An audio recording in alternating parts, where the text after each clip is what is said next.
It's time for the Bahakel Sports Game of the Week. It's time for a regional semifinal in the NCHSAA 4A state playoffs. Couple of undefeateds, East Forsyth at Weddington, with a chance in a state semifinal on the line. With Reginald Walker Jr., I'm Darren Vaught. Reggie, it is chilly. This is, some would call football weather. It is a big game between these two with a chance to move on.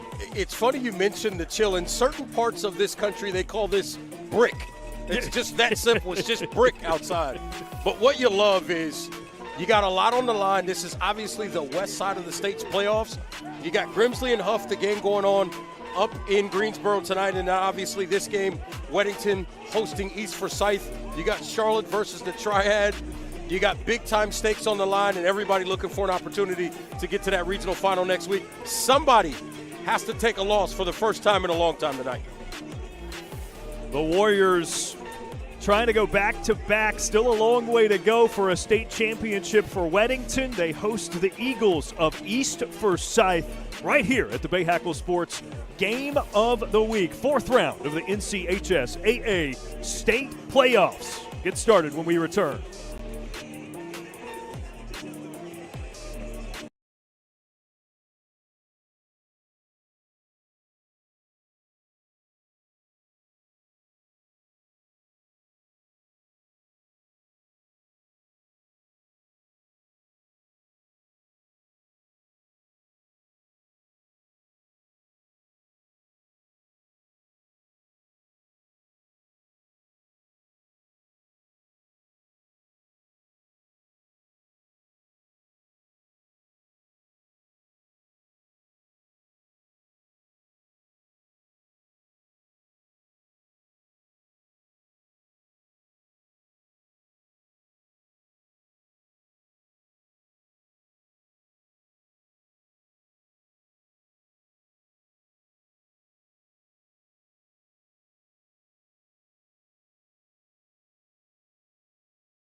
Just about time to get started here at Weddington, hosting East Forsyth. Couple of undefeated teams, the numbers 2 and 3 seeds. They've made it this far to the fourth round of the NCHSAA 4A state playoffs. And Reg, the visitors, the Eagles of East Forsyth, bring a signal caller that is amongst the best of any in the state in Bryce Baker. He can flat out spin it. 77% completions, you see it right there. What I love is he can make every single throw in the route tree. Good decision maker with the football, keeps the turnovers down, keeps the efficiency high, and again, the decision making makes the right reads, gives his guys a chance to make plays after they make the catch. 77% completion is bananas. That's, I mean, rarely with the best quarterbacks do you see a number that high. It's a tall task for Baker and company, though. This Weddington defense has been spectacular all year, particularly in their front seven. Absolutely. They've got a front seven. You think about Aiden and Andrew Harris up front, the twins. They will absolutely wreck a football game. But, oh, by the way, you look at this defensive front, you think about all the different things they can do, and they're really good at the linebacker level as well. TJ Davis, the Notre Dame commit, just playmakers all over the front seven of this defense. Better be smart with the football and stay ahead of the chains.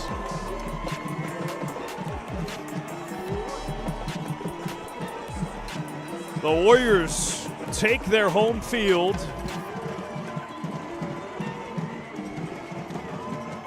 Both teams fired up. You and I were down on field level prior to this game. It's a tough night to get moving and get the blood flowing, admittedly, just from a physiological level. But the juices are flowing. Both of these football teams, all these players, they understand what's on the line. They understand what the goals are. And what I saw was an energized but focused bunch on both sides of the field in warm-ups. I think we got a chance to have an excellent ball game tonight.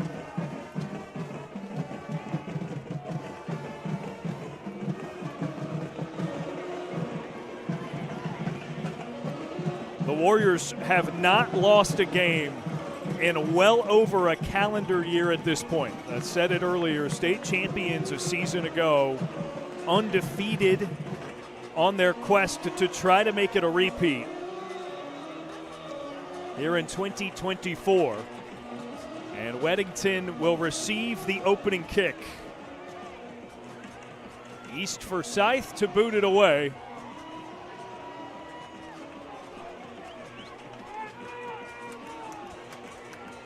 Kelson Tate and Anthony Barino, the two deep men for the Warriors. And I'm going to tell you right now, Barino is explosive. If he gets out in space, he can make you miss in a phone booth, and then all of a sudden the speed turns on.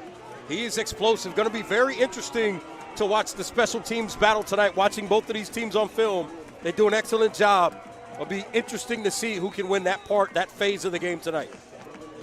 The senior kicker, Braden Cressamore, fires it away into the end zone, and it's a touchback to get us started.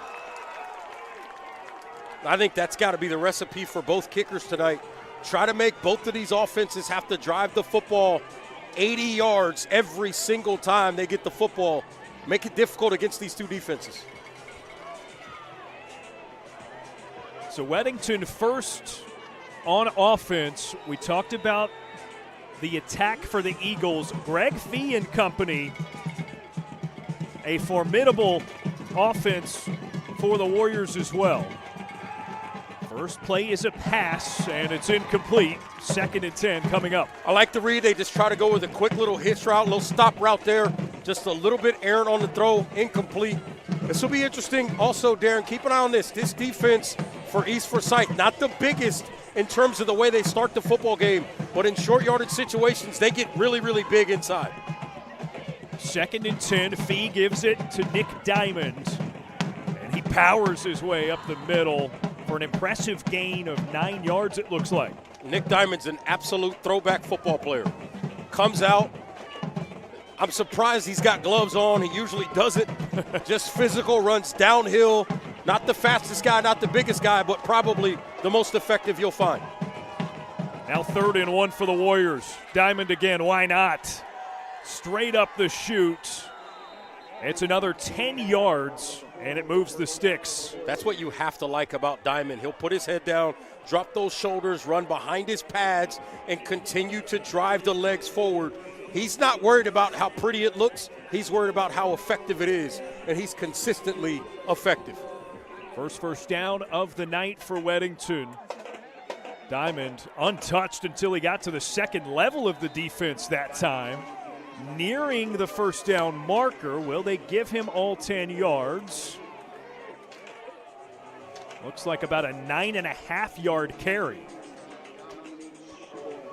And they're just running downhill. There's nothing pretty about this. They're not trying to get to the edge or anything. Running the football right up the middle on this defense. It's a play fake. Free. He airs it up the middle. It was tipped up and intercepted. Dominique Chaboy. They tried to fit it in there to Joseph Madden, the tight end, and he's just unable to bring it in and flips that ball up in the air, and you get a turnover right there. That you could not have asked for a better moment right there after the way that drive started. If you're East Forsyth, you can't be anything but obviously happy to get that turnover in that spot, as this offense was carving up, I should say, your defensive front. Speaking of defensive fronts, this is a fun one to watch. You got Trajan Odom in there, number 9, on his way to Ohio State. Aaron and Drew Harris, number 1 and number 6, respectively. Absolute studs on that defensive front. Bryce Baker is the starting quarterback for East Forsyth. And now we get whistles. Got a false start. Yeah, and a false start on the first chance for East Forsyth. Have you watched this defensive front on film? I'd false start too. These guys are really good.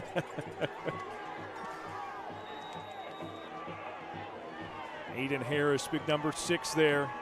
And his brother Drew, number 1. They're going to come at you from opposite ends. Baker airs it out, finds Jair Richburg on the first pass of the night for Baker. And that's something that's going to be very, very important in this game.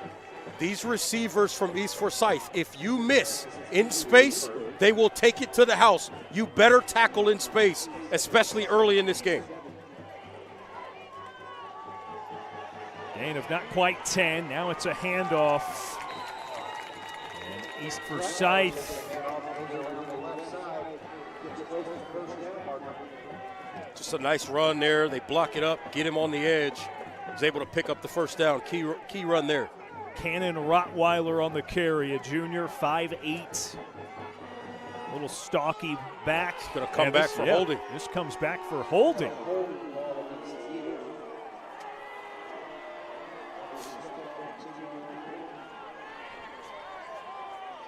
So that was practically a first down run for the Eagles. Yeah, I didn't quite see exactly where it was. Now behind the chains against this pass rush. Got to be very careful to get the ball out quick. 2nd and long.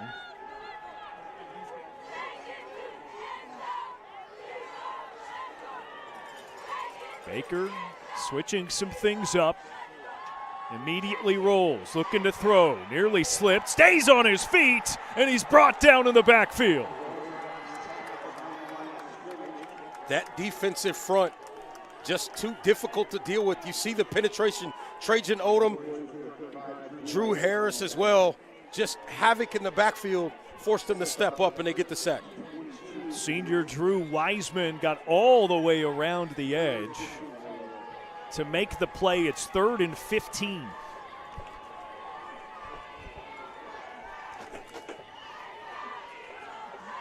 You better find number 1, J.P. Gilchrist, in this particular scenario, an absolute stud and playmaker. Baker looking that way. Gilchrist catches. He's past the sticks.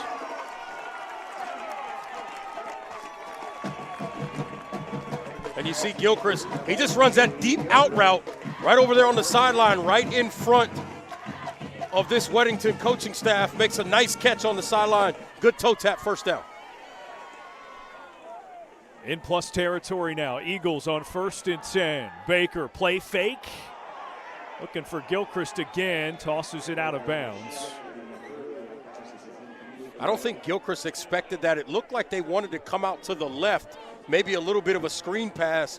You saw Weddington jump the route underneath, and then that forced Baker to go back to the other side, see if he could get Gilchrist down the sideline. Not sure Gilchrist expected the ball to come his way.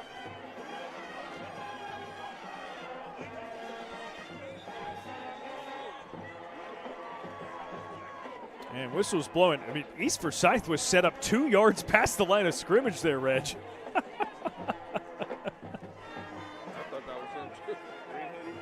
And interesting here, Aiden Harris had to come off, looked like a little bit of an equipment issue. So he's not in on this critical 2nd and long.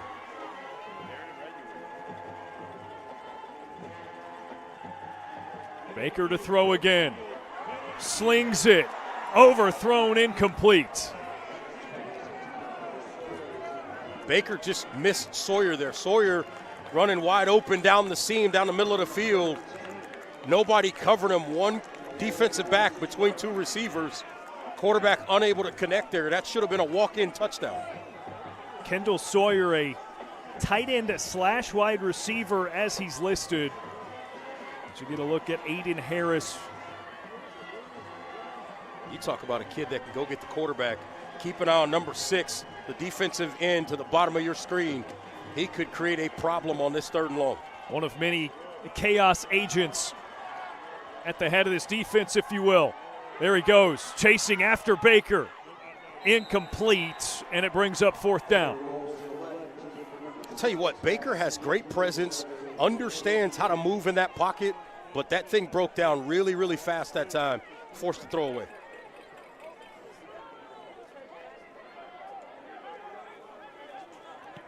So a big 16-yard first down, a conversion on 3rd and 15 earlier in the drive, and East Forsyth forced to punt it away. Gilchrist is the punter here, athletic kid back there, so be careful.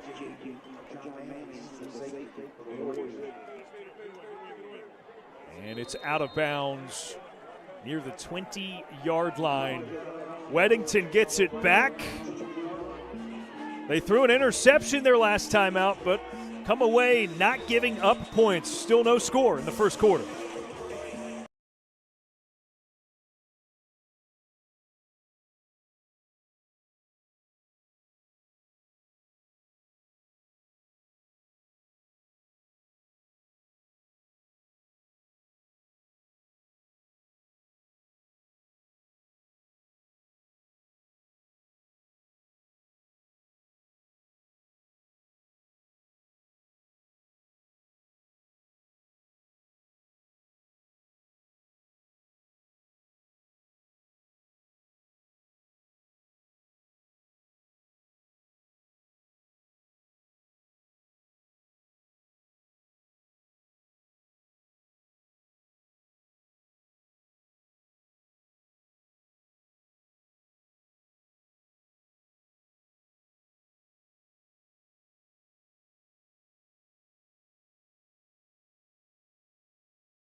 I'm Bruno Hinojosa and I live in Asheville. I work in construction and I just enrolled in NC Medicaid. I went to their website, applied, and got covered. Doctor visits, yearly checkups, and even emergency care if I need it. Being a business owner can be stressful at times, but knowing that I got covered, it just takes weight off my shoulders. And I can get the care that I need when I need it at low or no cost. And it's one less thing I need to worry about now. NC Medicaid is for more people. See if you qualify at medicaid.nc.gov.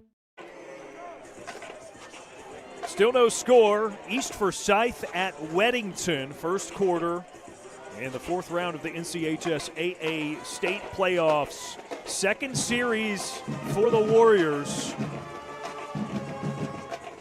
They ran the ball really well to start that previous series. Then you get the tip ball, tips and overthrows. Every defensive player will tell you they love those. Greg Fee threw an interception last time. Fakes a handoff, takes it himself, got around the edge, and out of bounds for a medium gain. I think that was a designed throw out to the right-hand side. Looked like maybe the receivers didn't recognize or weren't on the same page, so Fee just went ahead and tucked it and ran with it. 6-yard gain for the Warriors. It's 2nd and 4. We'll see what Weddington does in terms of the running game here. Big number 99, Amarion Hayes, is in there inside right now on this defense. They give it to Nick Diamond again, up the middle, spins off of a man, and brought down after a first down for Weddington. They still go up the middle with this running game, even with the big guy inside. Warriors have a lot of guys they like to give it to in the run game. Diamond has been really their workhorse over the last 2 seasons. Takes it again. Good lead block. Another first down. And right now they are gashing this East Forsyth defensive front, doing a great job getting guys displaced at the line of scrimmage. It's another first down brought to you by 988lifeline.org. Call, text, or chat 988-24/7. Let's get through it together.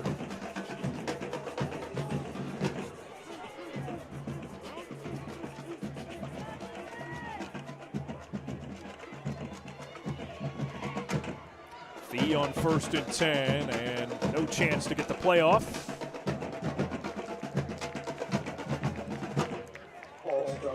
Start against Weddington, so to back it up 5 yards. Andy Capone told us they were going to run the football. He made no bones about it. He's like, we're going to have to run the football, and we're going to run the football. And so far, they've had a great deal of success. I expect he'll continue to do it. On 1st and 15, Diamond again. Back to the initial line of scrimmage. Gain of a handful.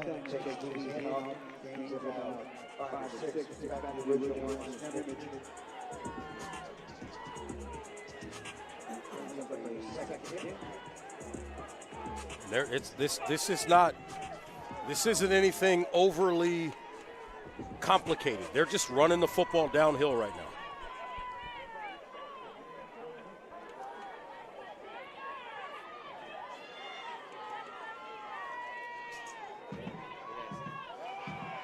Diamond again.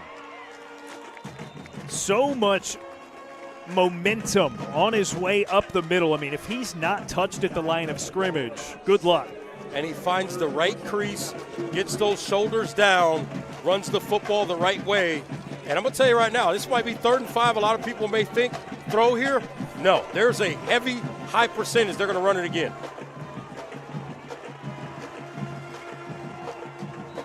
To the tune of another first down. One thing about Andy Capone, he doesn't care how it looks. He cares if it's effective, and that's effective.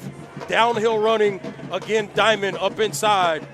He's going to come off now, but this backfield is deep. They got 3 guys they can hand it to. Brody Anson, the next in line. It's a fake handoff to Anson. Fee tosses successfully to Madden, who bobbled what was ultimately intercepted their first series. I love that high percentage throw, just an easy throw out in the flat on first down off a play action look, so you can create the throwing lane, make it a real simple completion, stay ahead of the chains. Now you're 2nd and short, your playbook is wide open. It's a give to Anson. Dances his way out of the backfield and gets the first down. Anson's going to do a little bit more of that comparative to Diamond. Diamond's just going to run downhill.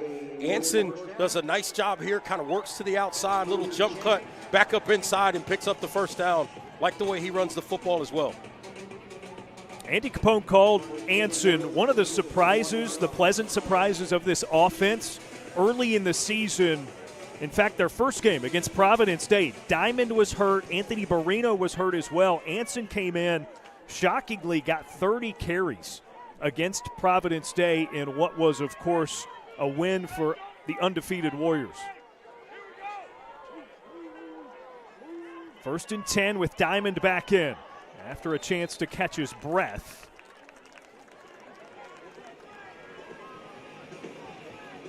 And this is one of those type of Nick Diamond kind of games, right?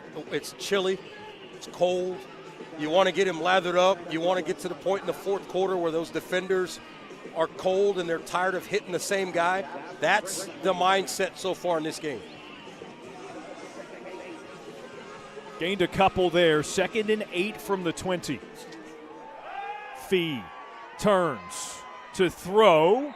Got his man on an out route as it's pulled in and out of bounds goes Javon Barber. This is just really well done. Fee just kind of works to the right, sets his feet, makes a nice strong throw to the sideline. That's well done, well executed.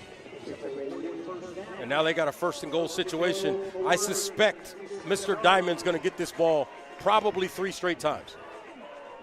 Goal to go from the 7.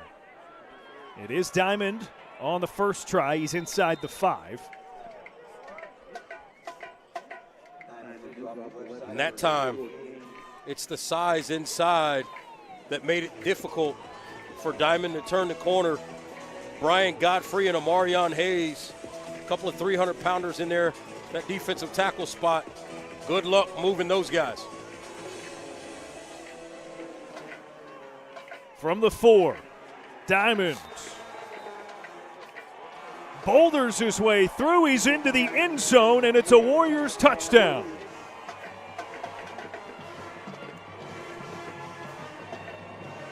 Diamond showing the patience and then the physicality. Slow mesh there, and then he sees an opportunity to get in the end zone, takes the contact and one of his own offensive linemen with him, and punches it in for 6. His 12th touchdown of the season.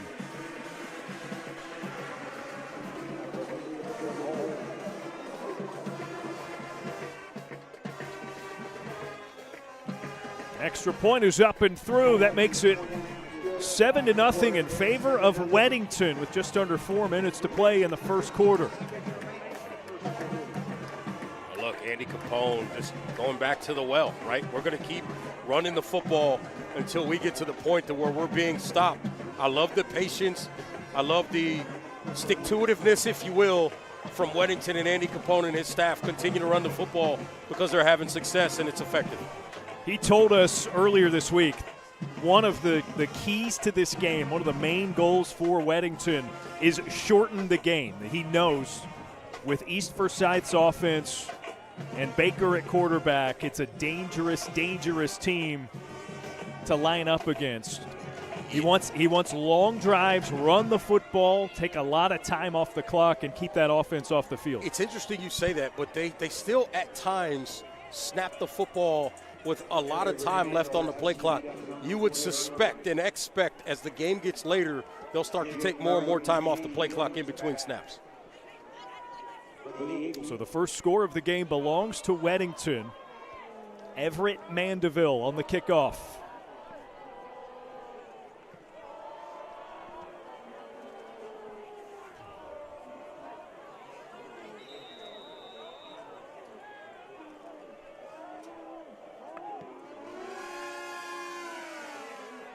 And it's returnable. But down. Jalen Murray slips up as he pulls it in. Murray leads this team in all-purpose yards. He's very, very effective for them in the return game. Yeah, well, that's a little bit of a strategic error. Both return men were up closer to the kicker, and so he had to retreat for that. Anytime you've got to retreat on a kick or punt, it's not an ideal scenario. That time he retreats to get it, but then he slips trying to turn back upfield on a colder field, obviously with it later in the season. 94 yards in front of them. The Eagles offense retakes the field. Bryce Baker, hands off. Nothing there for Corey Blair. Aiden Harris, 6 all over it.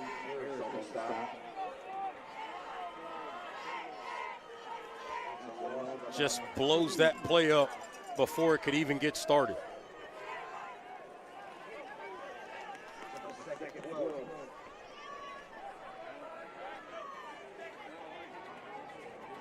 Second and 12 from their own 4 now for East Forsyth. 2 Harrises and Odom up front. They just caused so many problems. And we haven't even talked about number 0, TJ Davis. Baker hit as he threw from his own end zone, and it's incomplete. He's lucky that's not an intentional grounding situation. He had a receiver that he was trying to go to, but because he was hit on the throw, obviously the ball didn't quite get where he was trying to go. This is a huge third down here. Watch out for this pass rush from Weddington. Eagles need 12. They need to avoid going down in their own end zone as well. Keep an eye on number 9, Trajan Odom here. Transfer from Panther Creek, which is in the Cary area. Baker drops back all alone. Too strong on the throw, 4th down. Was going for Gilchrist again.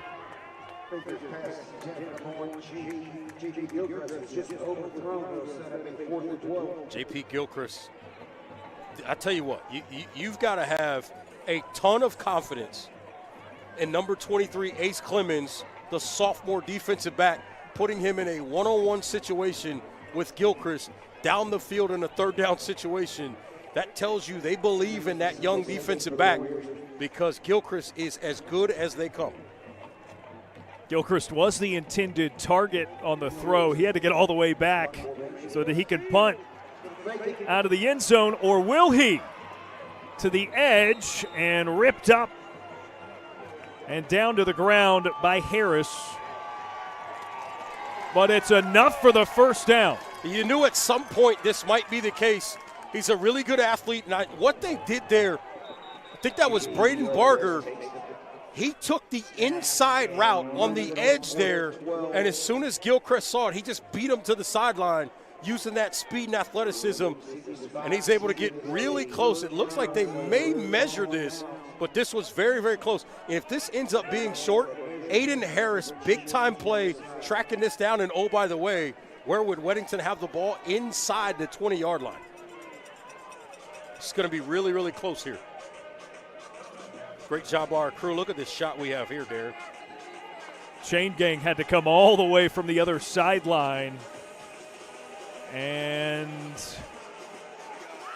it's a first down. I tell you what, not by much. No. I mean, that was the nose of the football. Left foot, right foot on the spot there. Yeah. The official used his left foot instead of his right foot. That's what that came down to. That particular measurement might be the biggest play of this game so far.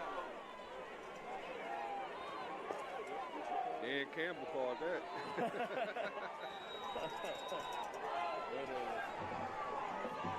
Well, the start of this drive looked bleak for East Forsyth, but they've got a new lease. Baker hands it off, and it's up to the 20-yard line or so, courtesy of Cannon Rottweiler. The other thing to remember, Aiden Harris is off the field right now. His helmet came off in chasing down Gilchrist on that play, and you wonder if there's an equipment issue with the helmet because he's not back out there yet. Yeah, he had missed a snap prior to that play as well.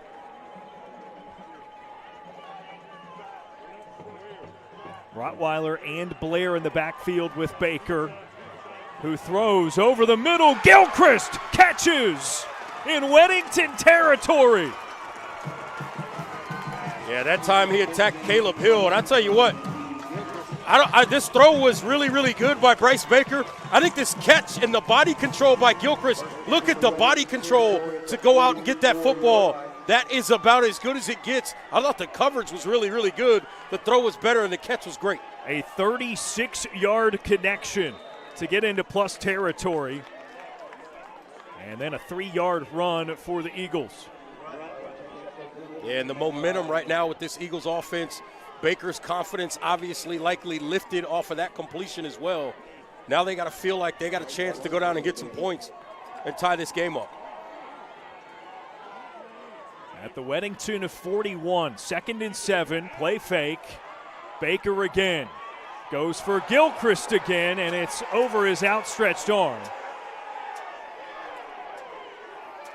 And the East Forsyth coaching staff, they want a pass interference call.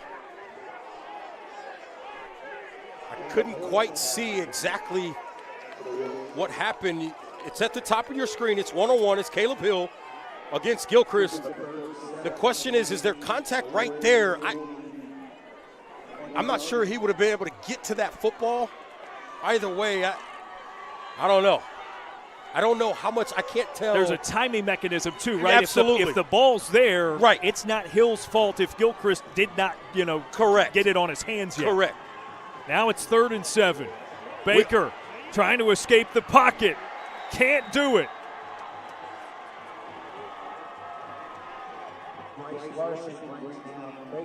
Bryce Larson and Braden Barger in on the play. Yeah, they missed Corey Blair, though. It was at the top of the screen. Corey Blair ran what looked like maybe a wheel route, and he had beaten his guy up the sideline. Baker just under too much pressure, unable to get it off.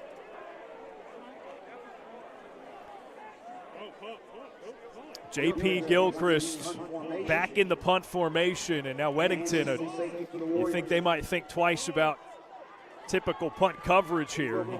Makes them think and punts it away. That's a good job by Gilchrist, letting the coverage get down the field a little bit. That bounced off of Just Lewis. I think East Forsyth might have gotten a handful of yards on that because that ball bounced off of one of their players. Well, they're going to move. Yeah, they're going to respot this out to the 14-yard line. Yeah, that's where that happened. The old beanbag toss there. That's a good catch by the officials.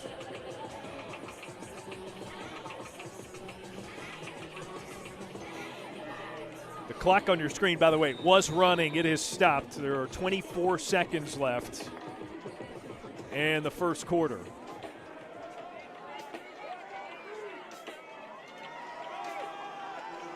Nick Diamond sweeps across the backfield, dodges a couple of men, and is out of bounds close to midfield. At the 44-yard line, they'll spot it. How about Nick Diamond again, just running the football. He starts up inside, sees some daylight to the outside, gets to the sideline, picks up a nice chunk of yardage. A 30-yard run for Nick Diamond.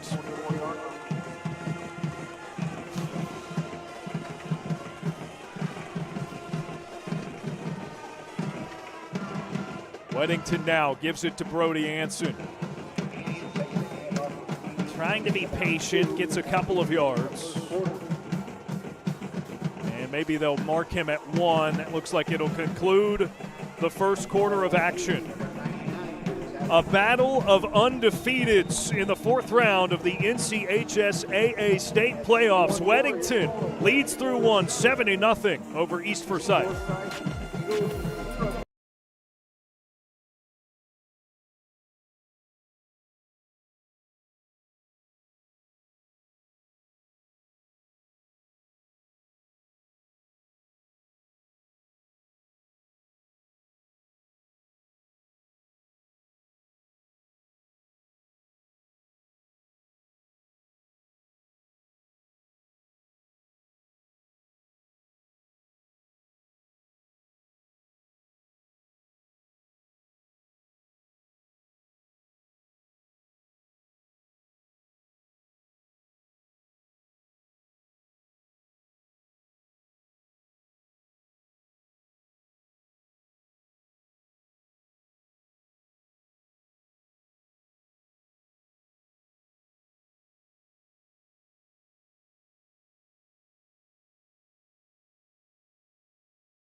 Start of the second quarter, East Forsyth at Weddington. The Warriors leading 7-0. And nearing midfield on this offensive series. Greg Fee, nice fake. Hands it off on an end around, and a nice run by Kelson Tate, the wide receiver. Gets them close to a first down. It'll be 3rd and a couple. Again, this running game effective. And this time they just go with a little Statue of Liberty reverse kind of action and pick up nice yardage. The spot actually has Weddington at 3rd and 1. They're 2 for 2 on thirds so far in this game. It's a give Nick Diamond's way. I mean, he's automatic for 5 yards tonight. Closer to 7 or 8 actually in certain situations. Yeah. He's been really, really good. This running game's been effective. The key for Weddington is obviously how much time can they take off the clock and stay consistent and effective in this running game.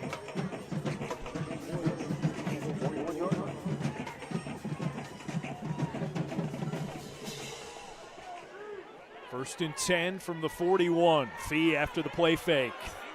A screen pass. Javon Barber, juke, and ducks down to the ground at the 30. I think he got another first down, though. It is a first down. Another first down brought to you by 988lifeline.org. Call, text, or chat 988-24/7. Let's get through it together.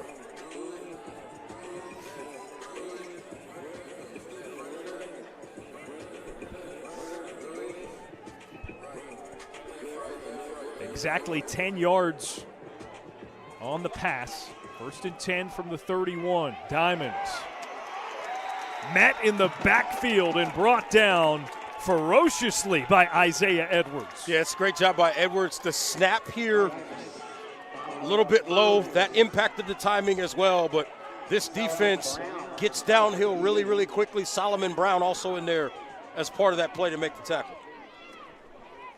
This is the first time we've really seen Weddington get themselves behind the chains. I was just about to say, first play that resulted in a loss of yardage that wasn't a penalty.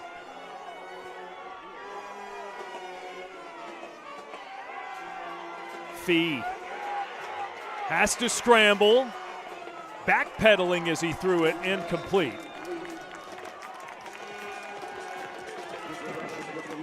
Ended up in the East Forsyth sideline there. Little jawing, nothing to it.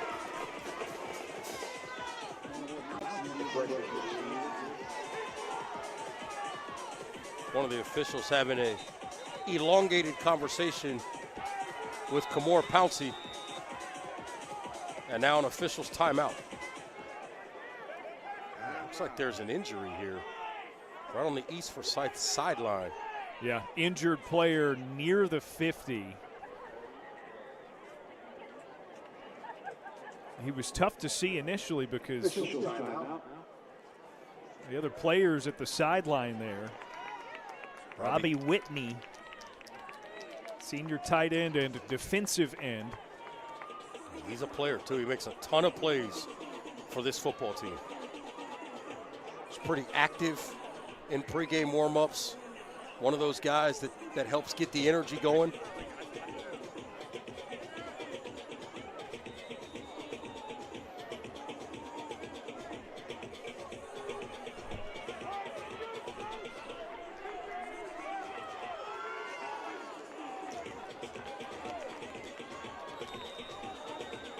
So now Weddington with a 3rd and long. They've got 14 to go. Delayed handoff. Diamonds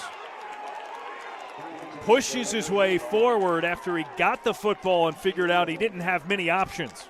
Yeah, I'm not surprised actually by that call. Andy Capone not going to put his team in a situation to make a major mistake. Now here with 4th down, and he's going to go for it kind of in no man's land. This 4th down brought to you by NC Medicaid. For more people, get full health care coverage with $4 maximum copays. Find out more at medicaid.nc.gov. Fee may punt this ball. 4th and 13. Fee throws. Madden over the middle. 1st down, touchdown. Wow.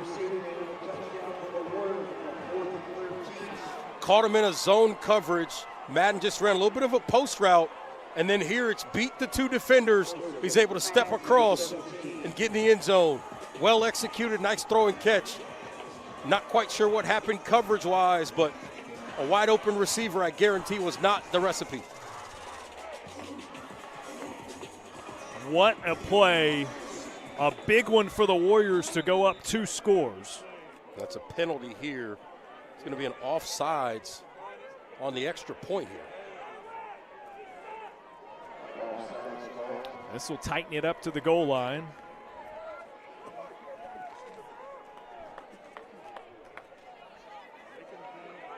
I don't think this changes anything yet. Well, Capone declines it, yeah. Declines. Some coaches take that penalty, and then now instead of from the 2-yard line, it's from the 1-yard line, and they go for 2. Obviously, Andy Capone saying, that doesn't intrigue me in this moment. I'm going to take the point that I have the opportunity to get, and I feel good with my kicker to get right now.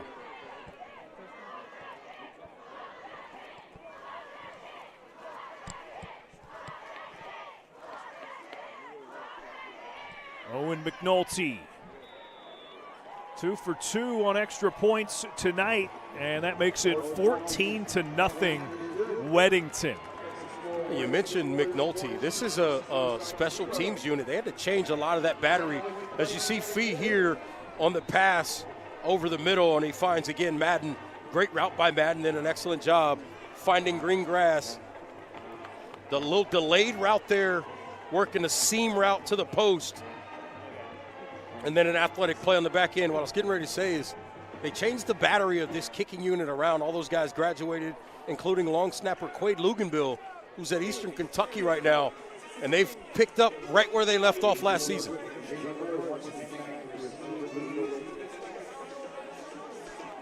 Shout out to the Luganbills. No doubt. Friends of the program, yes. We'll call them. Yes. 2 scores the lead for Weddington. Man, how big was that 4th down? Massive, right? 35-yard touchdown throw. And you get behind the chains. You don't look great on 2nd down. 3rd down is almost even more of a disaster, and that's what you come up with on 4th down, and you're able to get a walk-in touchdown. That is an excellent play call by Andy Capone to get 6.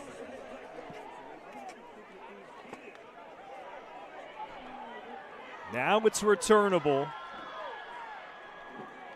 And Jalen Murray It's right around the 20-yard line.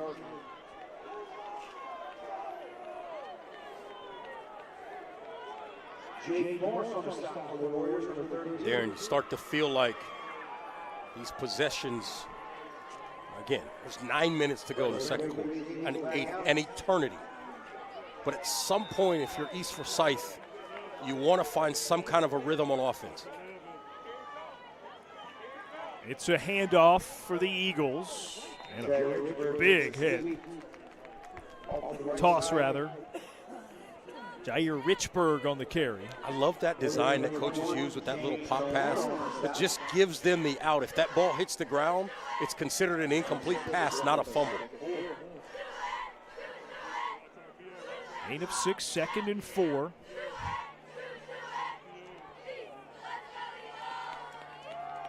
Baker changing the play here. He's got full command of this offense. 3 wide receivers left of your screen. Throws on the run. And it's out of bounds. You know, Weddington, again, we talk about this pressure that they can apply up front defensively. Yeah. We also showed you 77% completion on the season for Bryce Baker. They've made him throw a lot of balls deep that are, okay, Contested. if it's off target, no one's going to catch this except my guy. Correct. They've done a good job. Weddington has plastering to these receivers in certain situations. 3rd and short, that's really close. Might be measurement again here. And they're going to move the chains.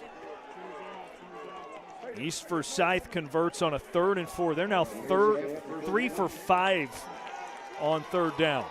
Yeah, and they're just going straight Wildcat here. Bryce Baker not on the field right now.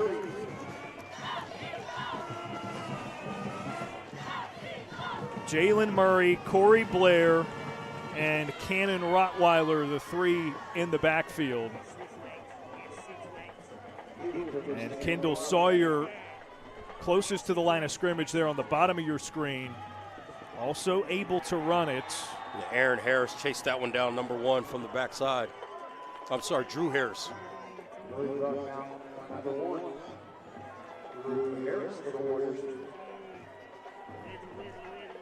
I know a guy named Aaron Harris that was a really good football player at Penn State. I guess I just labeled that young guy real quick. At some point, you know so many people, so many things, right? You've lived this football life. They're going to blend together at some point. 2nd and 11 for the Eagles. Baker changed the play again. He made, timeout, yep.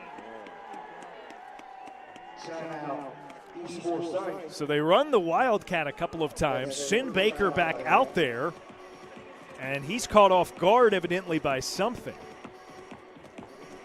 Something out there he did not like. And they get it worked out.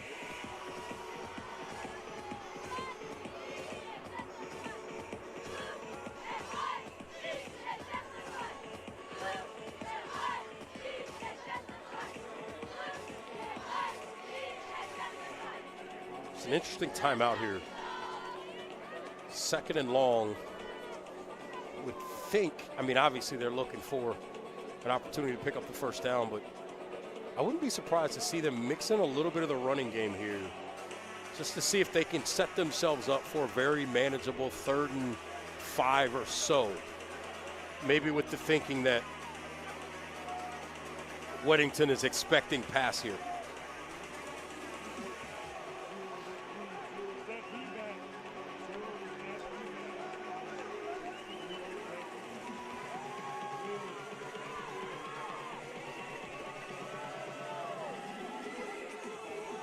Baker back out. There does still seem to be some confusion. Or at least some back and forth. Out of the timeout, 2nd and 11. Baker fakes a throw. Weaves between men, but's brought down by Bryce Larson, who came from that 2nd level of the defense. Bryce Larson was kind of there almost as a spot. They come with a blitz. TJ Davis comes off the edge. He's able to step up inside. Then here comes Larson to clean the play up from the second level. He didn't have a responsibility, no receiver in his area. He attacks downhill and gets the sack to set up a 3rd and long. Loss of 4. It's 3rd and 16.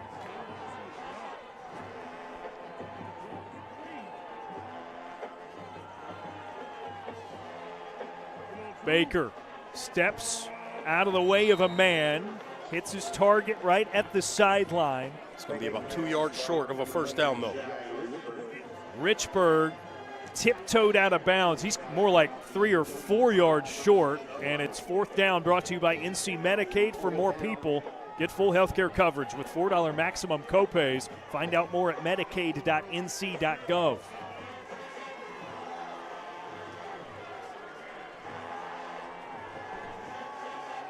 So a 13-yard pitch and catch from Baker to Richburg, and now they're going to go for it on 4th and 3. They may take a timeout here.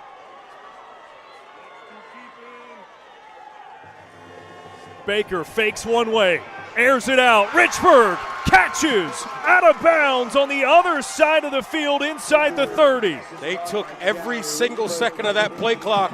And then Baker, nice patience here, works to the left and comes back to the right to hold the safety. And then Richburg, nice job going up high, pointing the football, brings it in, 1st down. 45 yards.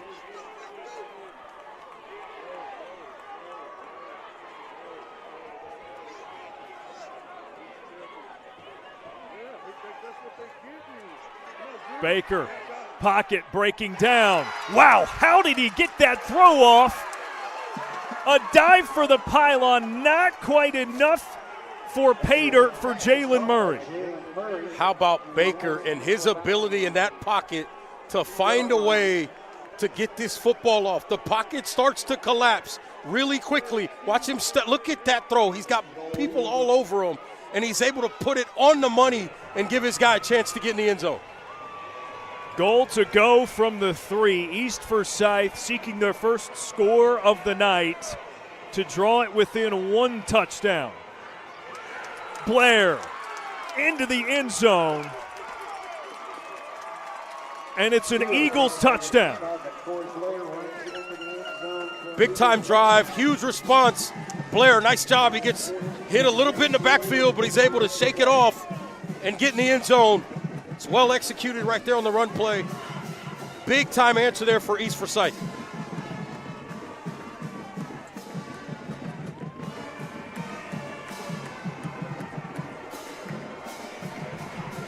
First point after attempt for Braden Cressamore.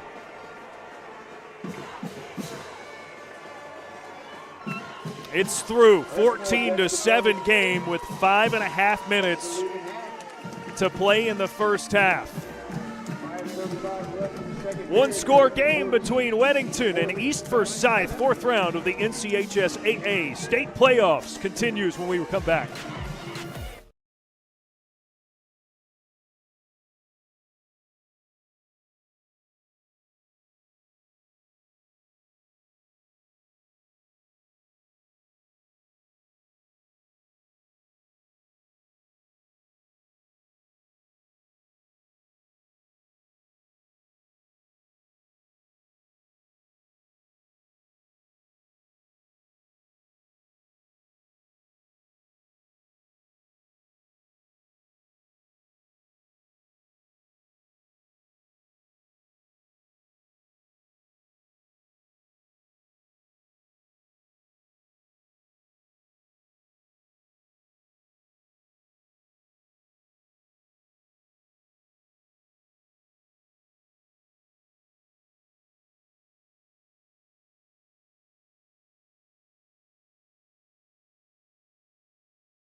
Like me. Adults who don't have children. People who serve. People who do the heavy lifting. Child care teachers. Full healthcare coverage at low or no cost. Doctor's visits, emergency rooms, and prescriptions. So if you applied before and didn't get it, apply again. NC Medicaid covers more people than ever before. Get full healthcare coverage at low cost, no monthly fees, and $4 max copays. NC Medicaid is for more people. See if you qualify at medicaid.nc.gov. First score of the night for East Forsyth, pulls it within a touchdown. Second quarter, 5.5 or so to play until the break. This will be returnable for Weddington. Look out. Incredible moves. Kelson Tate off to the races. Well past midfield. Down the sideline and into the end zone for a Warriors answer. There is a flag down, but the officials immediately signal touchdown. But then they say holding, and they're going to bring it back. I think they get number 20 right there. I think the hold was Anthony Barrino that they get. It's going to be a spot, so they're going to bring it back from the spot of the foul. So Weddington's going to get the ball likely in plus territory.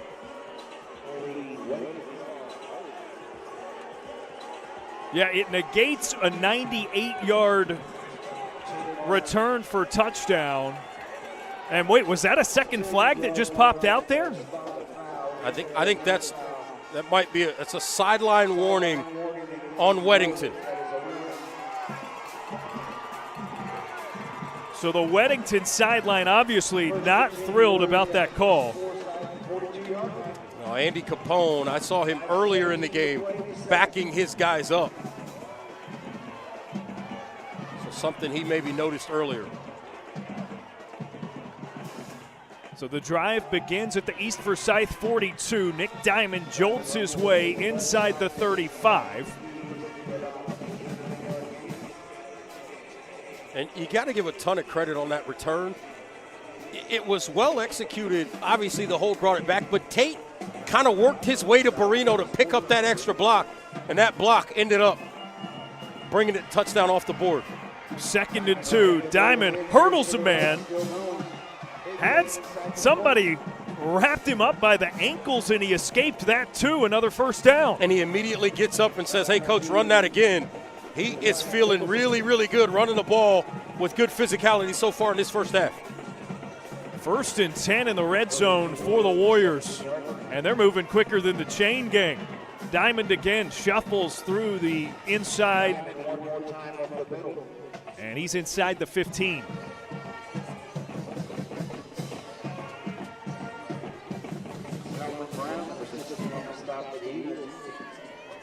How about this running game?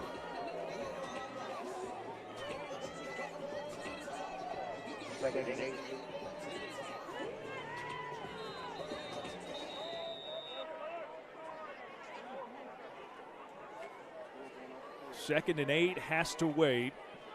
Yeah, they're going to send Tate back off the field. I think it was an equipment issue. So they exchange him for the senior Will Melton. And now it'll be 2nd down again. Under 4 until the half. Weddington threatening again. Diamonds off tackle right. Another handful of yards. This will be a very manageable third. Great job by Fee getting that snap. Looked like that snap was kind of high. He was able to bring it in and get it to Diamond to pick up some yardage there. And if you're Andy Capone, you want a touchdown here, and perfect world, you take the rest of the time off this clock. Fee on 3rd down, wrapped up and brought down. Robbie Whitney. Good job by Fee here. He reads this and keeps it because they shoot it, and then Whitney's waiting for him on the backside. Everybody did something right there, and now Weddington will look to put 3 on the board here. About a 30-yard field goal.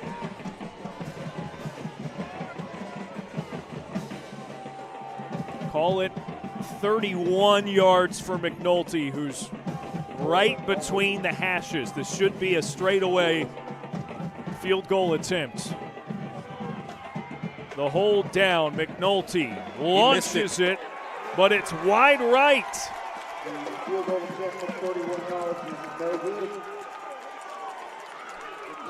If you're Weddington, that's got to hurt really bad. You had a touchdown on the kick return, which would have been a huge answer.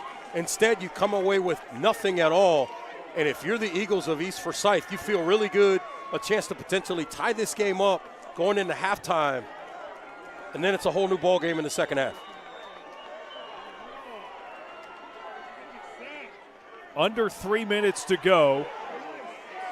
Blair, a stiff arm, gets past the 25-yard line for the Eagles, who have a chance here, Reggie, to get a score and then get the kick to begin the second half. Yeah, something you haven't seen a lot of is running the football from East Forsyth. And they've got an offensive lineman, it looks like number 50, dealing with a little discomfort, Elijah Vandergrift. Yeah, he was late to get back up to the line of scrimmage. Now 2nd and 2. Baker's going to throw. No, he's not. A delayed blitz. Aiden Harris continues to work. They tried to double him. He comes off. Nice tackle to get the sack there. This defensive front, you start giving them one-on-one situations, they will start to wreak havoc. Yeah, I said delayed blitz. My eyes deceived me. That was just him being held up with the double team. Now 3rd and 8. No chance on the handoff to Blair. Yeah, Odom had the penetration that time as well. Number 9 blew that play up in the backfield, and Andy Capone calls a timeout here to get the football back.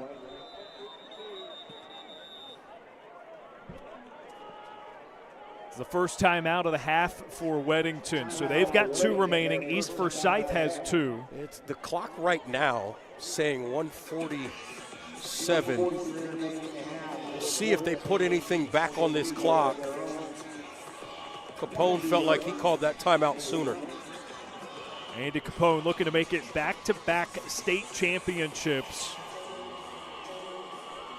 That guy, you see it on the left, winner.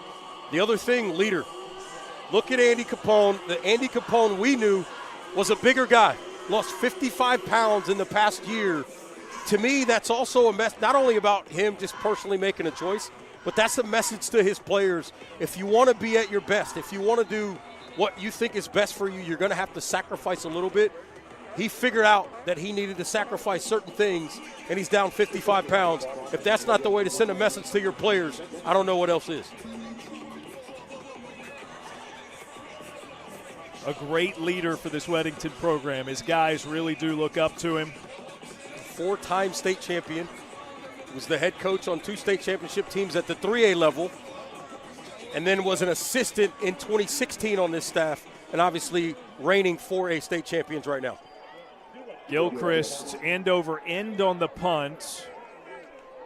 And downs inside the 45. So this is still pretty good field position for Weddington, and still plenty of time with 1:40 remaining. 1:40. We've seen this offense move the ball quickly. This is a big opportunity. If they can go down and get a touchdown and extend the lead, obviously that will bode well going into the half. And if you're the Eagles of East Forsyth, you want another stop here, potentially a quick one, and get it back in the hands of Bryce Baker and that explosive offense.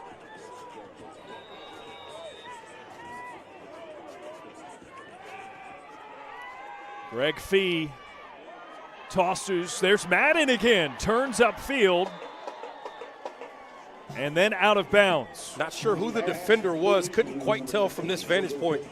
Kind of slipped out there, and that allowed Madden to get up the sideline, get as much as he could, and then step out of bounds.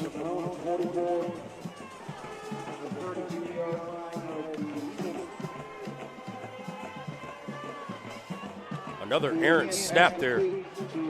Fee finds Javon Barber, the step back, and eventually just falls down. I mean, at some point you're wasting precious time. Well, that, and at some point you're realizing there's 5 or 6 guys in front of me, 4 or 5 coming from behind. I don't want to turn the football over. Let me get on the ground.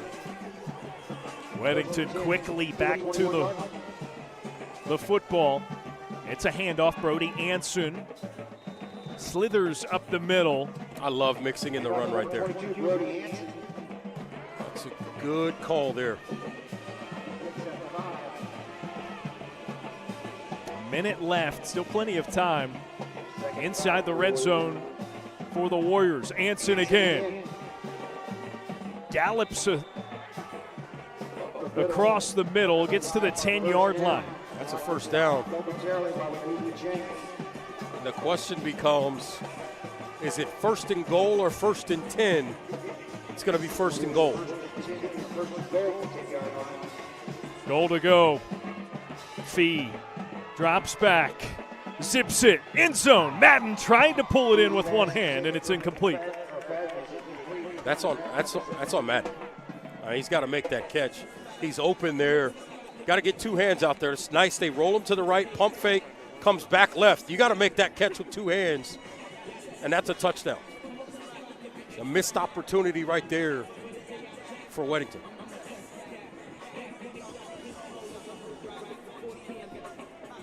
Second and goal from the 10. Fee alone in the backfield. Clean pocket. Goes to Madden. Sure-handed this time inside the 5. Yeah, he missed a touchdown the other way. If he goes to Brody Anson, if he's got a little bit more time and stays a little bit more patient and goes to Anson on the right side in the flat, that's a walk-in touchdown. Anson's route was up through the line of scrimmage. The defense lost him. They just, obviously, Fee didn't find him for the touchdown. At some point as the quarterback, you get a little antsy if you've got that much time too, right? You just Well, and the read, right? You're going through your progressions. The Anson read likely, potentially, was the last read of the route combination there.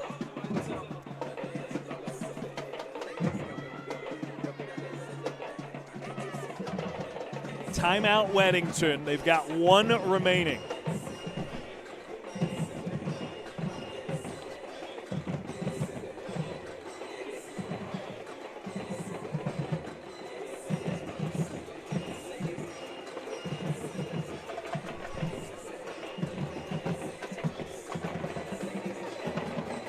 So for the Warriors here, goal to go. It's third down. You're at the 4-yard line. Clock's down to 9 seconds. If you try something, it's going to be a pass, I would imagine. Well, I mean, you got one timeout. It says one timeout. I might. Diamond's not in there, but Anson is. This might be an opportunity to hand the ball to Anson, or I'll tell you what, Darren, I wouldn't be afraid to go back to the play they just had a couple of moments ago and see if you do get Anson out in the flat this time for a touchdown. Third and goal from the 4. Fee gets rid of it quickly, and it's incomplete. Nearly picked off. Murray jumped all over it. That ball was nearly picked off, and if he picks this ball off, that is a 100-yard return. You got to throw that ball if you're Fee. You got to throw that to the sideline, to the outside shoulders of your receiver, and make the defender come through the receiver's body to go get it. But if you're the Eagles, you got to feel really good forcing another field goal attempt. McNulty missed from 31 earlier. This is from 21. That had a chance to be blocked, it was but tipped. It's up and through. That skimmed off of a defender's fingertips on its way up and through to make it once again a 2-score game. McNulty hits from 21 yards. Weddington 17, East Forsyth 7 at the half here in the 4th round of the NCHS-AA state playoffs on the Bahakel Sports Game of the Week.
persona.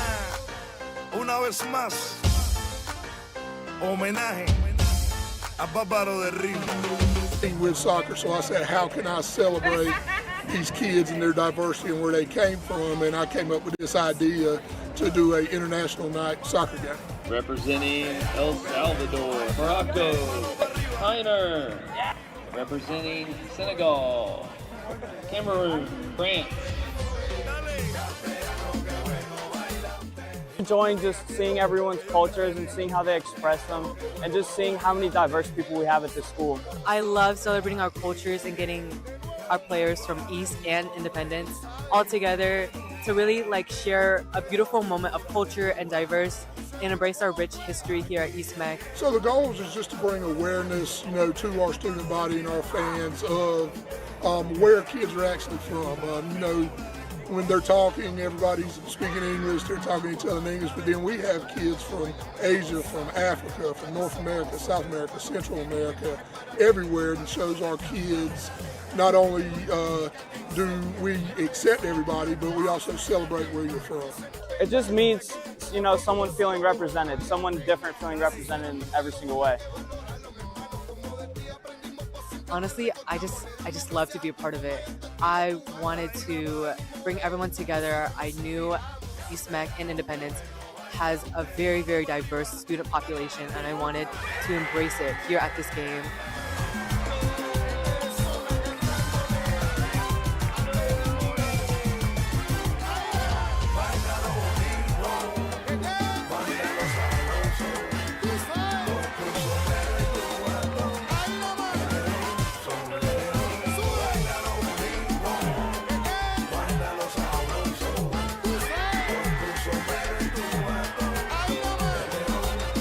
I think it's great. The parents and the fans really get into it when they see, the flags of their home countries, and we have the different music playing and food trucks coming in and everything.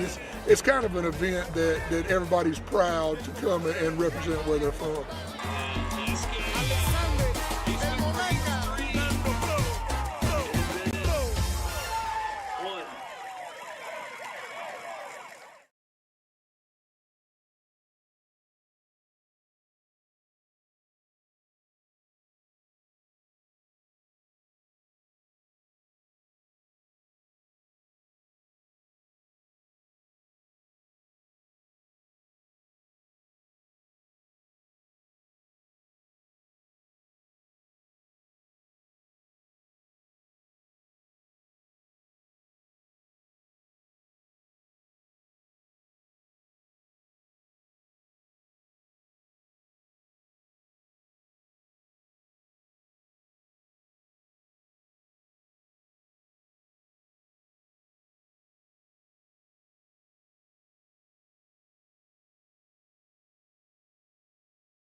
Charlotte Touchdown Club hosts the Bronco Nagurski Awards Banquet, which honors the top collegiate defensive football player in the country. During the ceremony, a handful of high school athletes are honored as well with awards such as the Comeback Player of the Year and the Flag Football Team of the Year.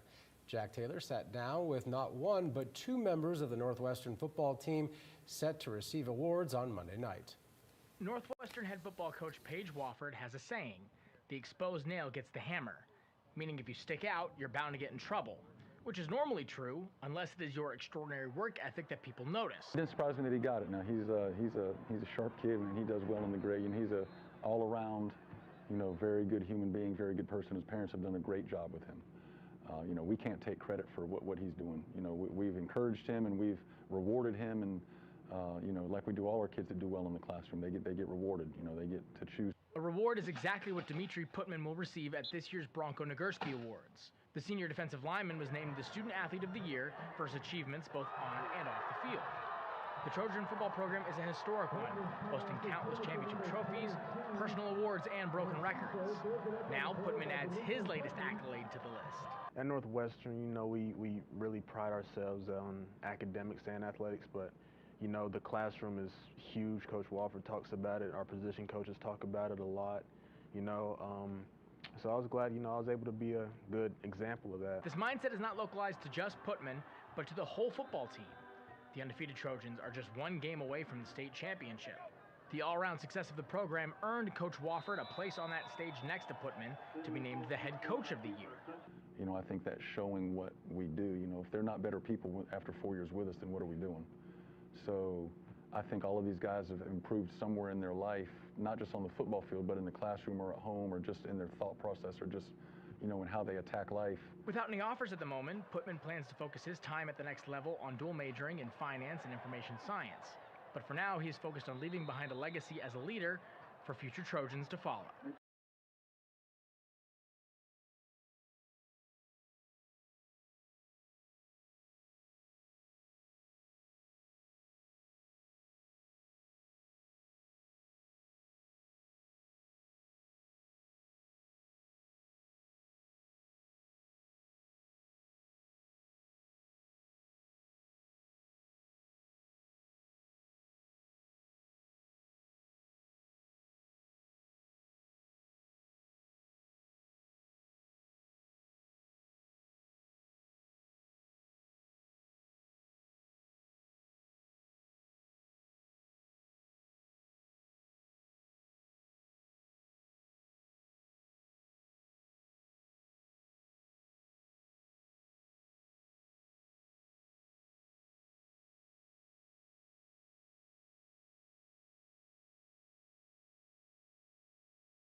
It's halftime at our Bahakel Sports Game of the Week, fourth round of the NCHSAA State Football Playoffs. Weddington holds a 10-point advantage over East Forsyth, 17 17-7 with a half of football remaining. Tonight's Bahakel Sports Game of the Week is brought to you by 988lifeline.org. A call, text, or chat 988-24/7. Let's get through it together. Highlights in the start of the second half when we return from Weddington. It's the Bahakel Sports Game of the Week and a matchup of two undefeateds in the state playoffs. Stay with us.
hard to focus. If nothing else, like it's hard to get my fingers. 17-7 as we are just about ready to start the second half of action on this frigid night at Weddington. The Warriors with a 10-point lead over the Eagles of East Forsyth. With Reggie Walker, I'm Darren Vaught. We're glad you're with us. We still got a half of football to go, Reg, and a look at some things that have transpired so far in this one. An early interception forced by the Eagles got them hopeful early, but it was Weddington that got on the board first. They led it 14-0. Yeah, Weddington's defense, I thought particularly the first quarter and some change in this game was really dominant. But then all of a sudden, Bryce Baker got it going. Obviously, you see here dealing with some pressure at times throughout this game, but eventually Baker got it going, pushing the ball down the field. I thought a nice first half by both teams. Some stops defensively, some really nice defensive plays, some big plays offensively as well, pushing the ball down the field. You'll see it, Baker right here, pump fakes left, and then comes back right and throws an absolute dime. Big-time throws throughout that first half. Both quarterbacks orchestrating their offenses fairly well, but both defenses, I thought, so far have been pretty good. A couple of really big, important fourth down conversions, one for each team in that first half, one of which was the Joseph Madden touchdown reception that you saw, and another one led to East Forsyth getting that first touchdown of the day. Yeah, it led to the big throw down the right sideline, and they were able to get some points there. So you got two teams that feel like now they know, obviously, that they can score points against the opposing defenses. The question's going to be, who can finish this game the right way, who's going to control tempo, who's going to be able to win at the line of scrimmage. East Forsyth will begin the third quarter with the football, or I'll say they will begin with the opportunity to return a kick. You never know what might happen on special teams, so maybe that guy. We saw a fake punt in the first half as well.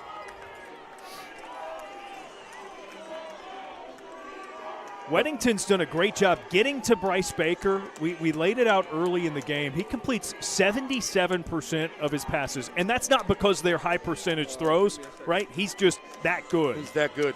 They're that good on offense. The receivers really good as well. This offensive line is solid. They've got plenty of playmakers, but so far in that first half, Weddington defensively doing a nice job at the line of scrimmage. So it will be the Warriors who kick it off.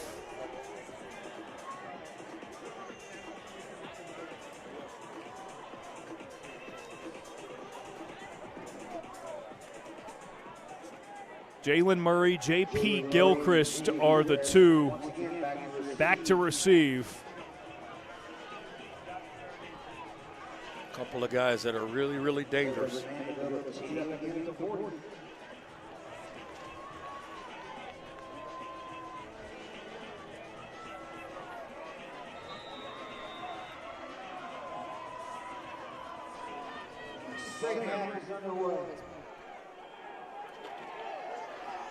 Murray, with a head of steam, pulls it out from the 14-yard line, and he's past the 25.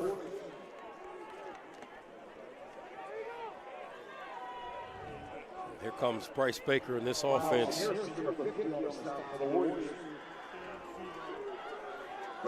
Can they move the football effectively in this second half against this defensive front? He's joined in the backfield by Corey Blair, responsible for the only touchdown for East Forsyth so far. It was a short touchdown run of a couple of yards late in the second quarter.